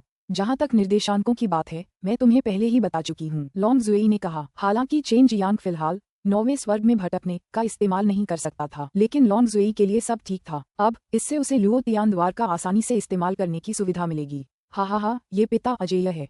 डिस्क पर छल्ले घुमाते हुए चेन जियांग ने लुओ तियान द्वार में निर्देशांक निर्धारित किए। इस समय उसके हाथ सचमुच कांप रहे थे। जाहिर है वह बहुत उत्साहित था। ठीक है, चेन जियांग उत्साह से चिल्लाया। जैसे ही उसने अपनी सच्ची क्यूई को डिस्क में डाला, सफेद चमक में लिपटा एक दरवाजा धीरे धीरे उसकी आंखों के सामने प्रकट हुआ। क्या ये लुओ तियान द्वार है? चेन जियांग ने देखा कि एक चमकदार सफेद फ्रेम वाला द्वार उसके सामने प्रकट हो गया था। इस बिंदु पर उसने डिस्क को अपनी सच्ची क्यूई देना भी बंद कर दिया था।